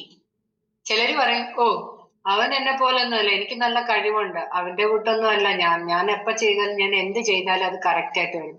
അതൊരു തെറ്റായ തോന്നലാണ്. അങ്ങനെയുള്ളവര് എപ്പോഴും സിസ്റ്റത്തിന് ഔട്ടായിരിക്കും. അങ്ങനെയുള്ളവര് വിജയത്തിലേക്ക് ഒരിക്കലും എത്തത്തുമില്ല. ഇനി self correction. System first, creativity second, നമ്മുടെ അച്ചീവ്മെന്റ്, അല്ലെ? അപ്പം നമ്മൾ എപ്പോഴും സെൽഫ് കറക്ഷൻ ആയിരിക്കണം. നമ്മളിൽ എന്തുണ്ട് നല്ലതെന്ന് ചിന്തിക്കുന്നതിനോടൊപ്പം നമ്മളുടെ പ്രവർത്തനങ്ങളെ ബാധിക്കാവുന്ന, പിന്നോട്ട് വലിക്കാവുന്ന എന്തെങ്കിലും കാര്യങ്ങളുണ്ടോ എന്ന് നമ്മൾ എപ്പോഴും ഒരു സെൽഫ് ഒബ്സർവേഷൻ ആയിരിക്കും. അതിന് ഒരു സ്റ്റോറി ഉണ്ട്, നിങ്ങൾക്ക് എല്ലാവർക്കും അറിയാം. ഡയറക്ട് സെല്ലിംഗിലെ ഏറ്റവും വലിയൊരു മനുഷ്യനാണ് ദീപക് ബജാജ് എന്ന് പറയുന്ന സാറിന്റെ ഒരു ബുക്ക് തന്നെ ഉണ്ട്, ഞാൻ കോടീശ്വരൻ എന്ന്. അതിനകത്ത് അദ്ദേഹം പറയുന്നുണ്ട്, വ്യക്തമായിട്ട് പറയുന്നുണ്ട്, ആദ്യം അദ്ദേഹം ഈ ഒരു ബിസിനസ് ചെയ്ത് ലക്ഷങ്ങൾ നേടി. പക്ഷെ അദ്ദേഹം സിസ്റ്റം വൈസ് അല്ല പോയത്. അദ്ദേഹത്തിന് ഒരു പ്രോഗ്രാം കണ്ടക്ട് ചെയ്യുക ഒന്നും ചെയ്തില്ല. റിലേറ്റീവിലൂടെയും ഫ്രണ്ട്സിലൂടെയും ഒത്തിരി ഉണ്ടാക്കി. പക്ഷെ ഒരു ദിവസം പെട്ടെന്ന് അത് നിലച്ചു. അപ്പോഴാണ് അദ്ദേഹത്തിന്റെ എന്താണ് സംഭവിച്ചതെന്ന് തിരക്കി പോയപ്പോഴാണ് അദ്ദേഹത്തിന്റെ അപ്ലൈൻ പറഞ്ഞു, നീ ഇതുവരെ ഒരു പ്രോഗ്രാം അറ്റൻഡ് ചെയ്തിട്ടുണ്ടോ? സാറ് പറഞ്ഞു ഇല്ല. യെസ്, അതാണ് സിസ്റ്റത്തിലൂടെ മുന്നോട്ട് പോകാൻ പറഞ്ഞു. പിന്നെ അദ്ദേഹം ഒന്നും ഇല്ലാതായിരുന്നു. പിന്നെ രണ്ടാമത് വളരെയേറെ അധ്വാനിച്ചും കഷ്ടപ്പെട്ടും സിസ്റ്റത്തിനെ കൂടെ കൂട്ടി സിസ്റ്റത്തിലൂടെ അദ്ദേഹം കോടികൾ ഉണ്ടാക്കി. അദ്ദേഹത്തിന്റെ ബുക്കിനകത്ത് പറയുന്ന യഥാർത്ഥ ഒരു സംഭവം. അപ്പൊ നമ്മൾ സെൽഫ് കറക്ഷൻ എപ്പോഴും ആവശ്യമാണ്. ഇനി യുവർ കമ്മിറ്റ്മെന്റ് ടുഡേ. ഇന്ന് നമ്മൾ ചെയ്യണമെന്ന് പറഞ്ഞാൽ നമുക്ക് കുറച്ച് കാര്യങ്ങൾ സിമ്പിൾ ആയിട്ട് മനസ്സിലാക്കി. I will follow DMO for 30 days. ഞാൻ പറഞ്ഞ ഡെയിലി മെത്തേഡ്സ് ഓഫ് ഓപ്പറേഷൻ, അതിനകത്ത് കുഞ്ഞു നമ്മൾ ചെയ്യുന്ന കാര്യം അത് 30 days ഫോളോ ചെയ്യണം, ഒരിക്കൽ പോലും മുടങ്ങാതെ. I will plug in to system training വീക്കിൽ. അതായത് നമ്മൾ ഈ സിസ്റ്റത്തിൽ പ്ലഗ് ചെയ്തുകൊണ്ട് എല്ലാ ട്രെയിനിങ്ങിനെയും, ചിലപ്പോൾ ആ ട്രെയിനിങ്ങിനകത്ത് അറിയാവുന്ന കാര്യങ്ങളായിരിക്കും നിങ്ങൾക്ക് നല്ല ബൈഹാർട്ട്, എന്നാൽ പോലും അത് നമ്മളുടെ ഒരു എനർജി ബൂസ്റ്റ് ചെയ്യുന്ന കാര്യമാണ്. അപ്പൊ അതിൽ നിൽക്കുക. I will teach a person this system in this week. ഒരു വീക്കില് ഒരാളെങ്കിലും നമ്മുടെ സിസ്റ്റത്തിലേക്ക് കൊണ്ടുവരാൻ കഴിഞ്ഞാൽ അത് പഠിപ്പിക്കുക. അല്ലാതെ നമ്മളെ കൊണ്ടുവന്ന ഒരാള് അയാൾക്ക് തോന്നിയ രീതിയിൽ ചെയ്താൽ നമുക്ക് അതുകൊണ്ട് യാതൊരു പ്രയോജനവും ഇല്ല, അയാൾക്കും പ്രയോജനമില്ല, നശിച്ചു പോത്തേ ഉള്ളൂ. അതുകൊണ്ട് ഒരാളെങ്കിലും ഒരു വീക്കില് നമ്മുടെ സിസ്റ്റത്തിലേക്ക് കൊണ്ടുവരാൻ ശ്രമിക്കുക. System doesn't limit you, system liberate you. ഒരിക്കലും സിസ്റ്റം, ഞാൻ നേരത്തെ പറഞ്ഞ കണക്ക്, നമ്മളെ ലിമിറ്റ് ചെയ്യുകയല്ല ചെയ്യുന്നത്, നമ്മളെ ഫ്രീ ആക്കുകയാണ് ചെയ്യുന്നത്. Every person in the Zoom follows one simple system.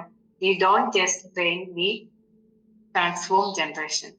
അതായത് ഈ ഒരു സൂമിലൂടെ ഫോളോ അപ്പ് ചെയ്യുന്ന ഈ ഒരു സിസ്റ്റത്തിലൂടെ വളർന്നു വരുന്ന ഒരാള് പ്രത്യക്ഷത്തില് നമ്മള് ഫിനാൻഷ്യൽ ഏണിംഗ് ആയിരിക്കും, പക്ഷെ നമുക്ക് ശേഷമുള്ള ഒരു ജനറേഷനെ നല്ല രീതിയിൽ ഒരു ട്രാൻസ്ഫോർമേഷനിലേക്ക് കൊണ്ടുവരികയാണ് നമ്മൾ ചെയ്യുന്നത്, അല്ലെ? ഇനിയിപ്പോ നമുക്കറിയാം നമ്മുടെ സിസ്റ്റത്തിൽ നമ്മൾ വയ്ക്കുന്ന കാര്യങ്ങൾ ഞാൻ നേരത്തെ പറഞ്ഞു. List making, proper appointment, presentation, follow up, joining, invite ചെയ്ത BOP, ട്രെയിനിങ് സെന്ററുകള്.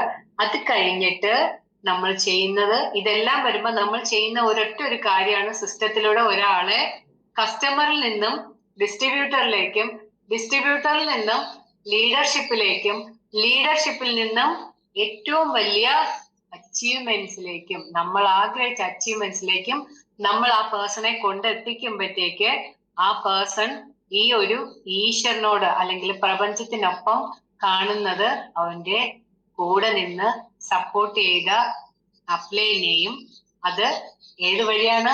ഒരു സിസ്റ്റം വഴിയാണ്. ആ സിസ്റ്റത്തെയോ ആണ് ഓർക്കുന്നത്. അപ്പം ഞാൻ എല്ലാവർക്കും അറിയാം, സമയം 7 മണിയായി, ഞാൻ നിർത്തുകയാണ്.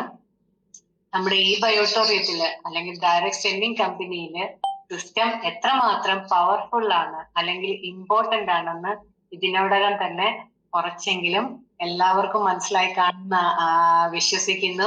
അപ്പം ഈ ഒരു നല്ല ഒരു സമയം, ഈ ഒരു പ്രഭാതം, ഈ ഒരു അവസരം എല്ലാം തന്ന ദൈവത്തിനും ഈ ബയോട്ടോറിയത്തിനും എൻ്റെ അപ്ലൈനും നന്ദി പറഞ്ഞുകൊണ്ട് ഞാൻ തൽക്കാലത്തേക്ക് നിർത്തുന്നു. അടുത്തത് ഇനി ഇൻട്രസ്റ്റഡ് ആയിട്ടുള്ള എന്തെങ്കിലും ഒരു ടോപ്പിക് എനിക്ക് കിട്ടാൻ ചെയ്യുകയാണെന്നുണ്ടെങ്കിൽ ഞാൻ തീർച്ചയായിട്ടും അടുത്ത് തന്നെ അതുമായിട്ട് വരും.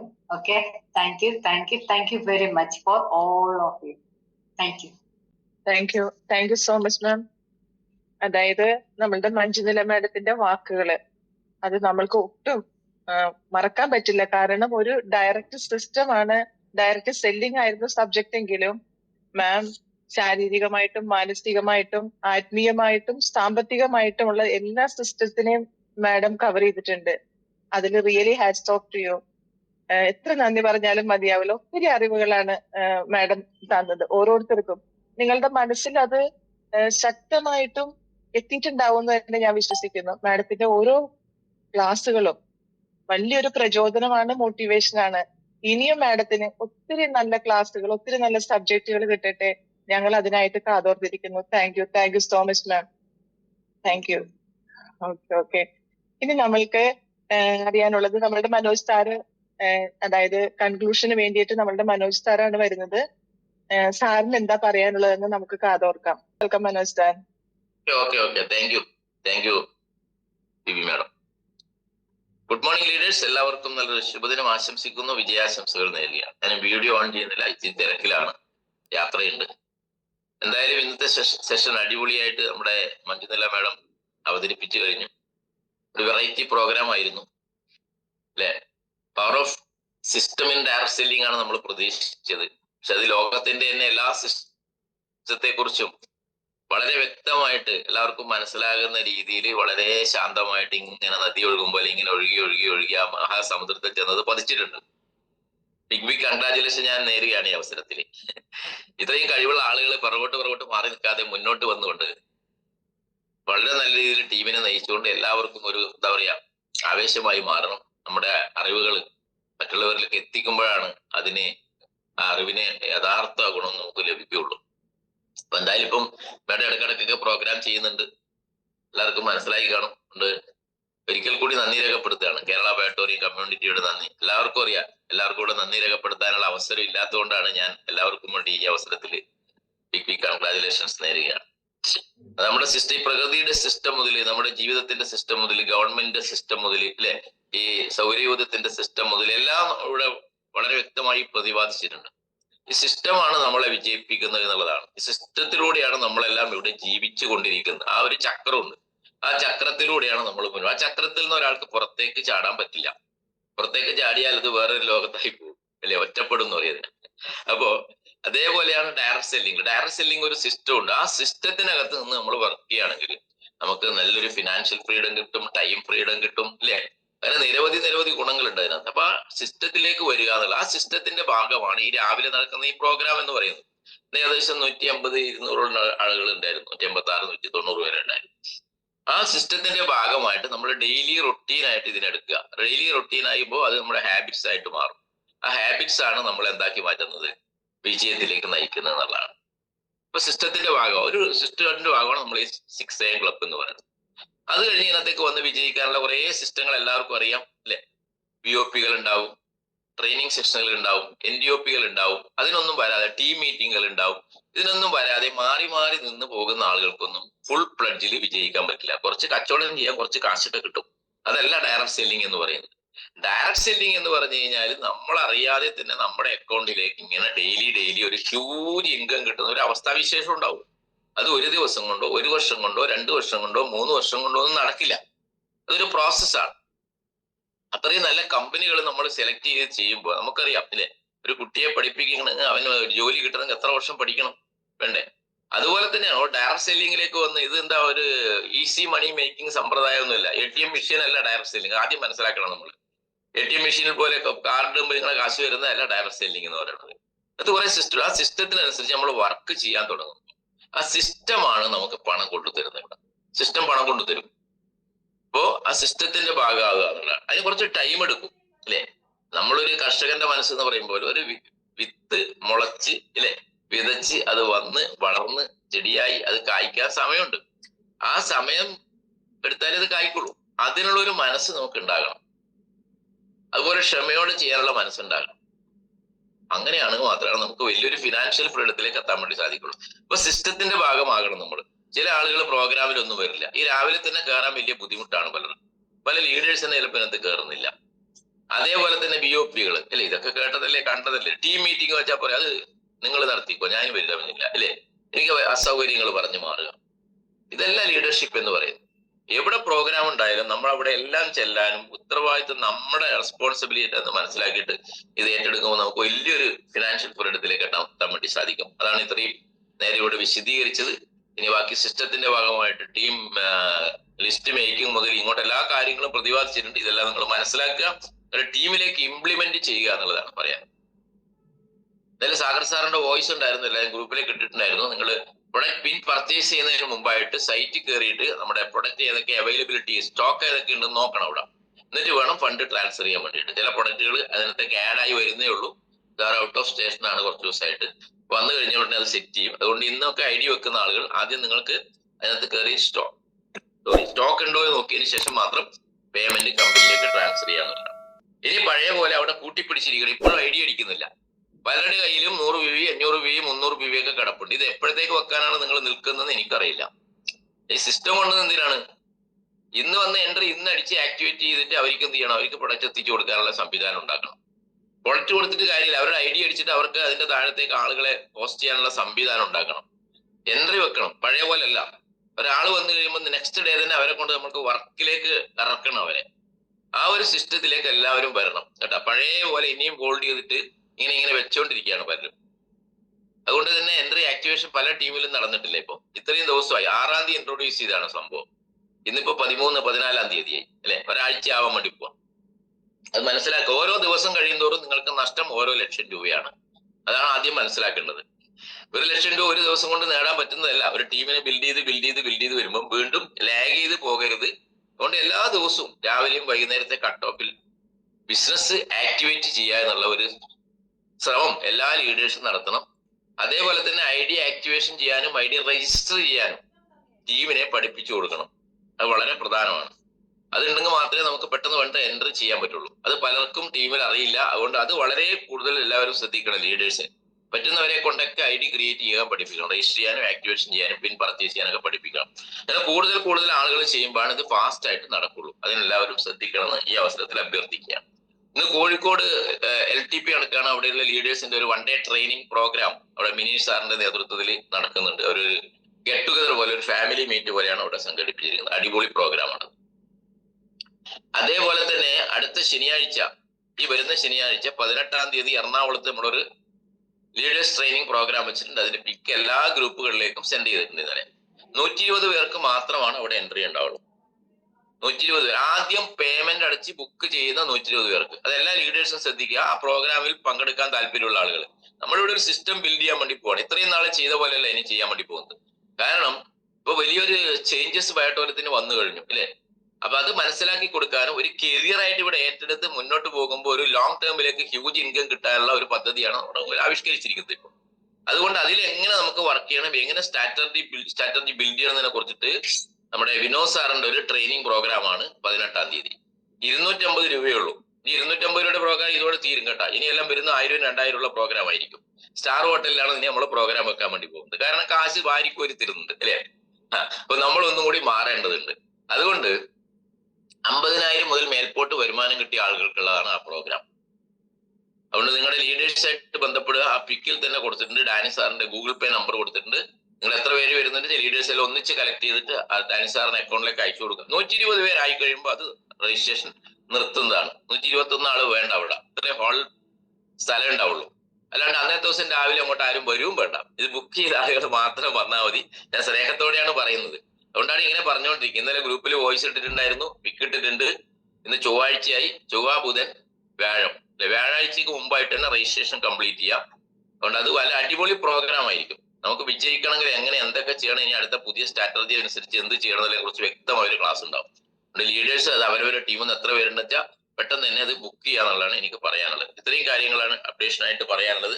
ഓരോ സ്ഥലങ്ങളിലും BOP-കൾ അവരവരുടെ ടീമിന്റെ നേതൃത്വത്തിൽ ലീഡേഴ്സ് മീറ്റിംഗ് കാര്യങ്ങളൊക്കെ നടക്കുന്നുണ്ട്. എല്ലാവരും അവരവരുടെ ടീമിനെ വിളിച്ചു ചേർത്തുകൊണ്ട് ചെയ്യുക. കോഴിക്കോട് BOP ആണ് വ്യാഴാഴ്ച. അതുപോലെ തന്നെ നാളെ അവിടെ ഒരു ടീം മീറ്റിംഗ് ഉണ്ട്. കോഴിക്കോട് ഓരോ ടീമിന്റെ മീറ്റിംഗ് അവിടെ നടക്കുന്നുണ്ട്. ഓരോ സ്ഥലത്തും ഓരോ ടീം മീറ്റിംഗ് നടക്കുന്നുണ്ട്. കോഴിക്കോട് പ്രദേശത്തിലെ എല്ലാ ലീഡേഴ്സും പരമാവധി ഗസ്റ്റുകളുമായിട്ട് ആ പ്രോഗ്രാമിൽ എത്തണം. ഷാർപ്പ് 10:30 മണിക്ക് പ്രോഗ്രാം സ്റ്റാർട്ട് ചെയ്യും. 12:30 പ്രോഗ്രാം ക്ലോസ് ചെയ്യും. കോഴിക്കോട് കൃത്യമായിട്ട് നമ്മൾ അത് ചെയ്യാൻ തുടങ്ങിയിട്ടുണ്ട്. പല സ്ഥലങ്ങളിലും ഇപ്പോഴും അത് ടൈം പങ്ക്ച്വാലിറ്റി വന്നിട്ടില്ല. പക്ഷെ കോഴിക്കോട് 10:30 തന്നെയാണ് കഴിഞ്ഞ പ്രാവശ്യം പ്രോഗ്രാം ഉണ്ടായിരുന്നത്. ഇപ്രാവശ്യം 10:30 തന്നെ തുടങ്ങും, 12:30 അത് ക്ലോസ് ചെയ്യും. അതുകൊണ്ട് എല്ലാവരും ആ ഭാഗത്തെ ലീഡേഴ്സ് കൂടുതൽ മെമ്പേഴ്സ് ആയിട്ട് എത്തിച്ചേരുക എന്ന് മാത്രമാണ് എനിക്ക് പറയാനുള്ള ഈ സുപ്രഭാതത്തിൽ. എന്തായാലും ഈ സിസ്റ്റം ഇല്ലേ ഇപ്പൊ എല്ലാവർക്കും മനസ്സിലായി കാണും. മഞ്ജുല മേഡം അത്രയും അടിപൊളിയായിട്ട് ഇവിടെ സംസാരിച്ചിട്ടുണ്ട്. നിങ്ങൾക്കും അവസരമുണ്ട്. നിങ്ങൾക്ക് ഇതുപോലെ ക്ലാസ് എടുക്കാൻ പറ്റുന്ന ആളുകളുണ്ടെങ്കിൽ ഡാനി സാറായിട്ടോ അല്ലെങ്കിൽ എന്നെ നേരിട്ടോ അല്ലെങ്കിൽ വേറെ ഏതെങ്കിലും ലീഡേഴ്സ് ആയിട്ട് ബന്ധപ്പെട്ട് വിളിക്കുകയാണെങ്കിൽ നിങ്ങൾക്കും ഇതുപോലുള്ള അവസരങ്ങൾ തരുന്നതായിരിക്കും കേട്ടോ. അതുകൊണ്ട് എനിക്ക് അവസരമില്ല എന്നും പറയേണ്ട. സത്യൻ സാറേ, നിങ്ങൾക്ക് ചെയ്യാൻ താല്പര്യമുണ്ടെങ്കിൽ ഒരു ദിവസം പറഞ്ഞോളൂ കേട്ടില്ലേ. ആർക്ക് വേണമെങ്കിലും നമുക്ക് ഇവിടെ അവസരം ഉണ്ടാകും. കാരണം ഇതൊരു പാഠശാലയാണ്. പഠിച്ച് വളരാൻ വേണ്ടിയിട്ടുള്ള വലിയൊരു പാഠശാലയാണ് ഇവിടെ. ആർക്കൊക്കെ വേണമെന്ന് വെച്ചാൽ എന്നെ നേരിട്ട് വിളിച്ചാൽ മതി കേട്ടോ. അത്രയും കാര്യങ്ങളാണ് പറയാനുള്ളത്. അങ്ങനെ ബയോട്ടോറിയം വേറെ ലെവലിലേക്ക് ബ്ലാസ്റ്റിംഗ് ആരംഭിച്ചു കഴിഞ്ഞിരിക്കുന്നു. ഇനിയും മാറി നിൽക്കുന്ന ആളുകളോട് മാറി നിൽക്കുകയുള്ളൂ കേട്ടോ. ഫീൽഡിൽ ഇറങ്ങണം. ഡെയിലി ഒരു 5 പേരെങ്കിലും കാണാനും അവർക്ക് കോൺസെപ്റ്റ് കൊടുക്കാനും. Show the plan. ഞാൻ ഇന്നലെ പറഞ്ഞ ഷോ ദ പ്ലാൻ നിങ്ങൾക്ക് പറഞ്ഞ് മനസ്സിലാക്കി കൊടുക്കാൻ വേണ്ടി സാധിക്കും. ഗ്രാമാന്തരങ്ങളിൽ നിന്നും വീടുകളിൽ നിന്നും ഓരോ വീട്ടിൽ നിന്നും ഓരോ എൻട്രി ഉണ്ടാവും. കാരണം ഇന്ന് സമൂഹം അനുഭവിക്കുന്ന ഏറ്റവും വലിയ മാറാവ്യാധിയാണ് ദാരിദ്ര്യം എന്ന് പറയുന്നത്. മനസ്സിലായില്ലേ? ദാരിദ്ര്യം എന്ന് പറയുന്ന മാറാവ്യാധിയാണ് ഇന്ന് സമൂഹം അനുഭവിക്കുന്നത്. എല്ലാവർക്കും സാമ്പത്തിക പ്രയാസങ്ങളാണ്, പ്രശ്നങ്ങളാണ്. അവർക്ക് കിട്ടുന്ന വരുമാനം കൊണ്ട് മുന്നോട്ട് നീങ്ങാൻ പറ്റുന്നില്ല. പല പല പ്രശ്നങ്ങളുണ്ട്. ഈ മാറാവ്യാധികൾ ഏറ്റവും വലിയ മരുന്നാണ് നമ്മുടെ ബയോട്ടോറിയത്തിന്റെ ഇൻകം പ്ലാൻ എന്ന് പറയുന്നത്. ഇത്രയും സൂപ്പർ പ്ലാൻ ആണിത്. ഇന്നും ഒരു കമ്പനിയും കൊടുക്കാൻ പറ്റാത്ത രീതിയിലുള്ള ഒരു സൂപ്പർ ഇൻകം പ്ലാൻ ഇവിടെ കൊണ്ടുവന്നിട്ടുണ്ട്. അതുകൊണ്ട് ഇനിയും പഴയ രീതിയിൽ തന്നെ വർക്ക് ചെയ്യുകയാണെങ്കിൽ ഇങ്ങനെ പോവുള്ളൂ. അതുകൊണ്ട് നല്ല രീതിയിൽ ഇറങ്ങാം, ആളുകൾക്ക് ഓപ്പർച്യൂണിറ്റി കൊടുക്കുക. വീടാതെ എല്ലാ വീട്ടിൽ ചെന്നാലും നിങ്ങൾക്ക് ഒരു എൻട്രി എടുക്കാൻ പറ്റും. ചെറിയ പാക്കേജ് നമുക്ക് ഇവിടെ നിലവിലുണ്ട്. കാശിന്റെ ബുദ്ധിമുട്ടനുസരിച്ച് ചെറിയ പാക്കേജ് എടുത്തുകൊണ്ട് അവരെ കൊണ്ടുവരിക എന്നുള്ളതാണ്.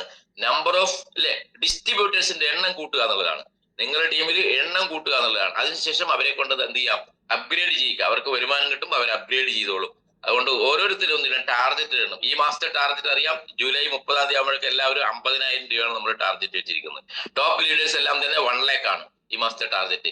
അത് അച്ചീവ് ചെയ്യണം. അത് അച്ചീവ് ചെയ്തവർക്ക് അടുത്ത മാസം നല്ലൊരു സ്റ്റാർ ഹോട്ടലിൽ ഒരു ട്രെയിനിങ് പ്രോഗ്രാം തികച്ചും ഫ്രീ ആയിട്ടാണ് നമ്മൾ അറേഞ്ച് ചെയ്യാൻ വേണ്ടി പോകുന്നത്. ഈ അച്ചീവേഴ്സിന് വേണ്ടി മാത്രം. കണ്ടില്ലേ, സ്റ്റാർ ഹോട്ടലിലാണ് പ്രോഗ്രാം. അത് ഞാൻ എന്റെ സ്വന്തം ചെലവിലാണ് നടത്താൻ വേണ്ടി പോകുന്നത്. അച്ചീവേഴ്സിന് ഉള്ളൊരു പ്രോഗ്രാമാണ്. എല്ലാ ഗ്രൂപ്പിലെല്ലാം പിക്ക് വന്നതാണ്. എല്ലാവരും അല്ലേ, 50,000 കുറഞ്ഞ ഒരു എക്സ്ക്യൂസും ഇല്ല. ലീഡേഴ്സ് എല്ലാം 1 lakh ലീഡേഴ്സ്. അതിന്റെ ക്രൈറ്റീരിയ അതിനകത്ത് എഴുതിയിട്ടുണ്ട്. അത്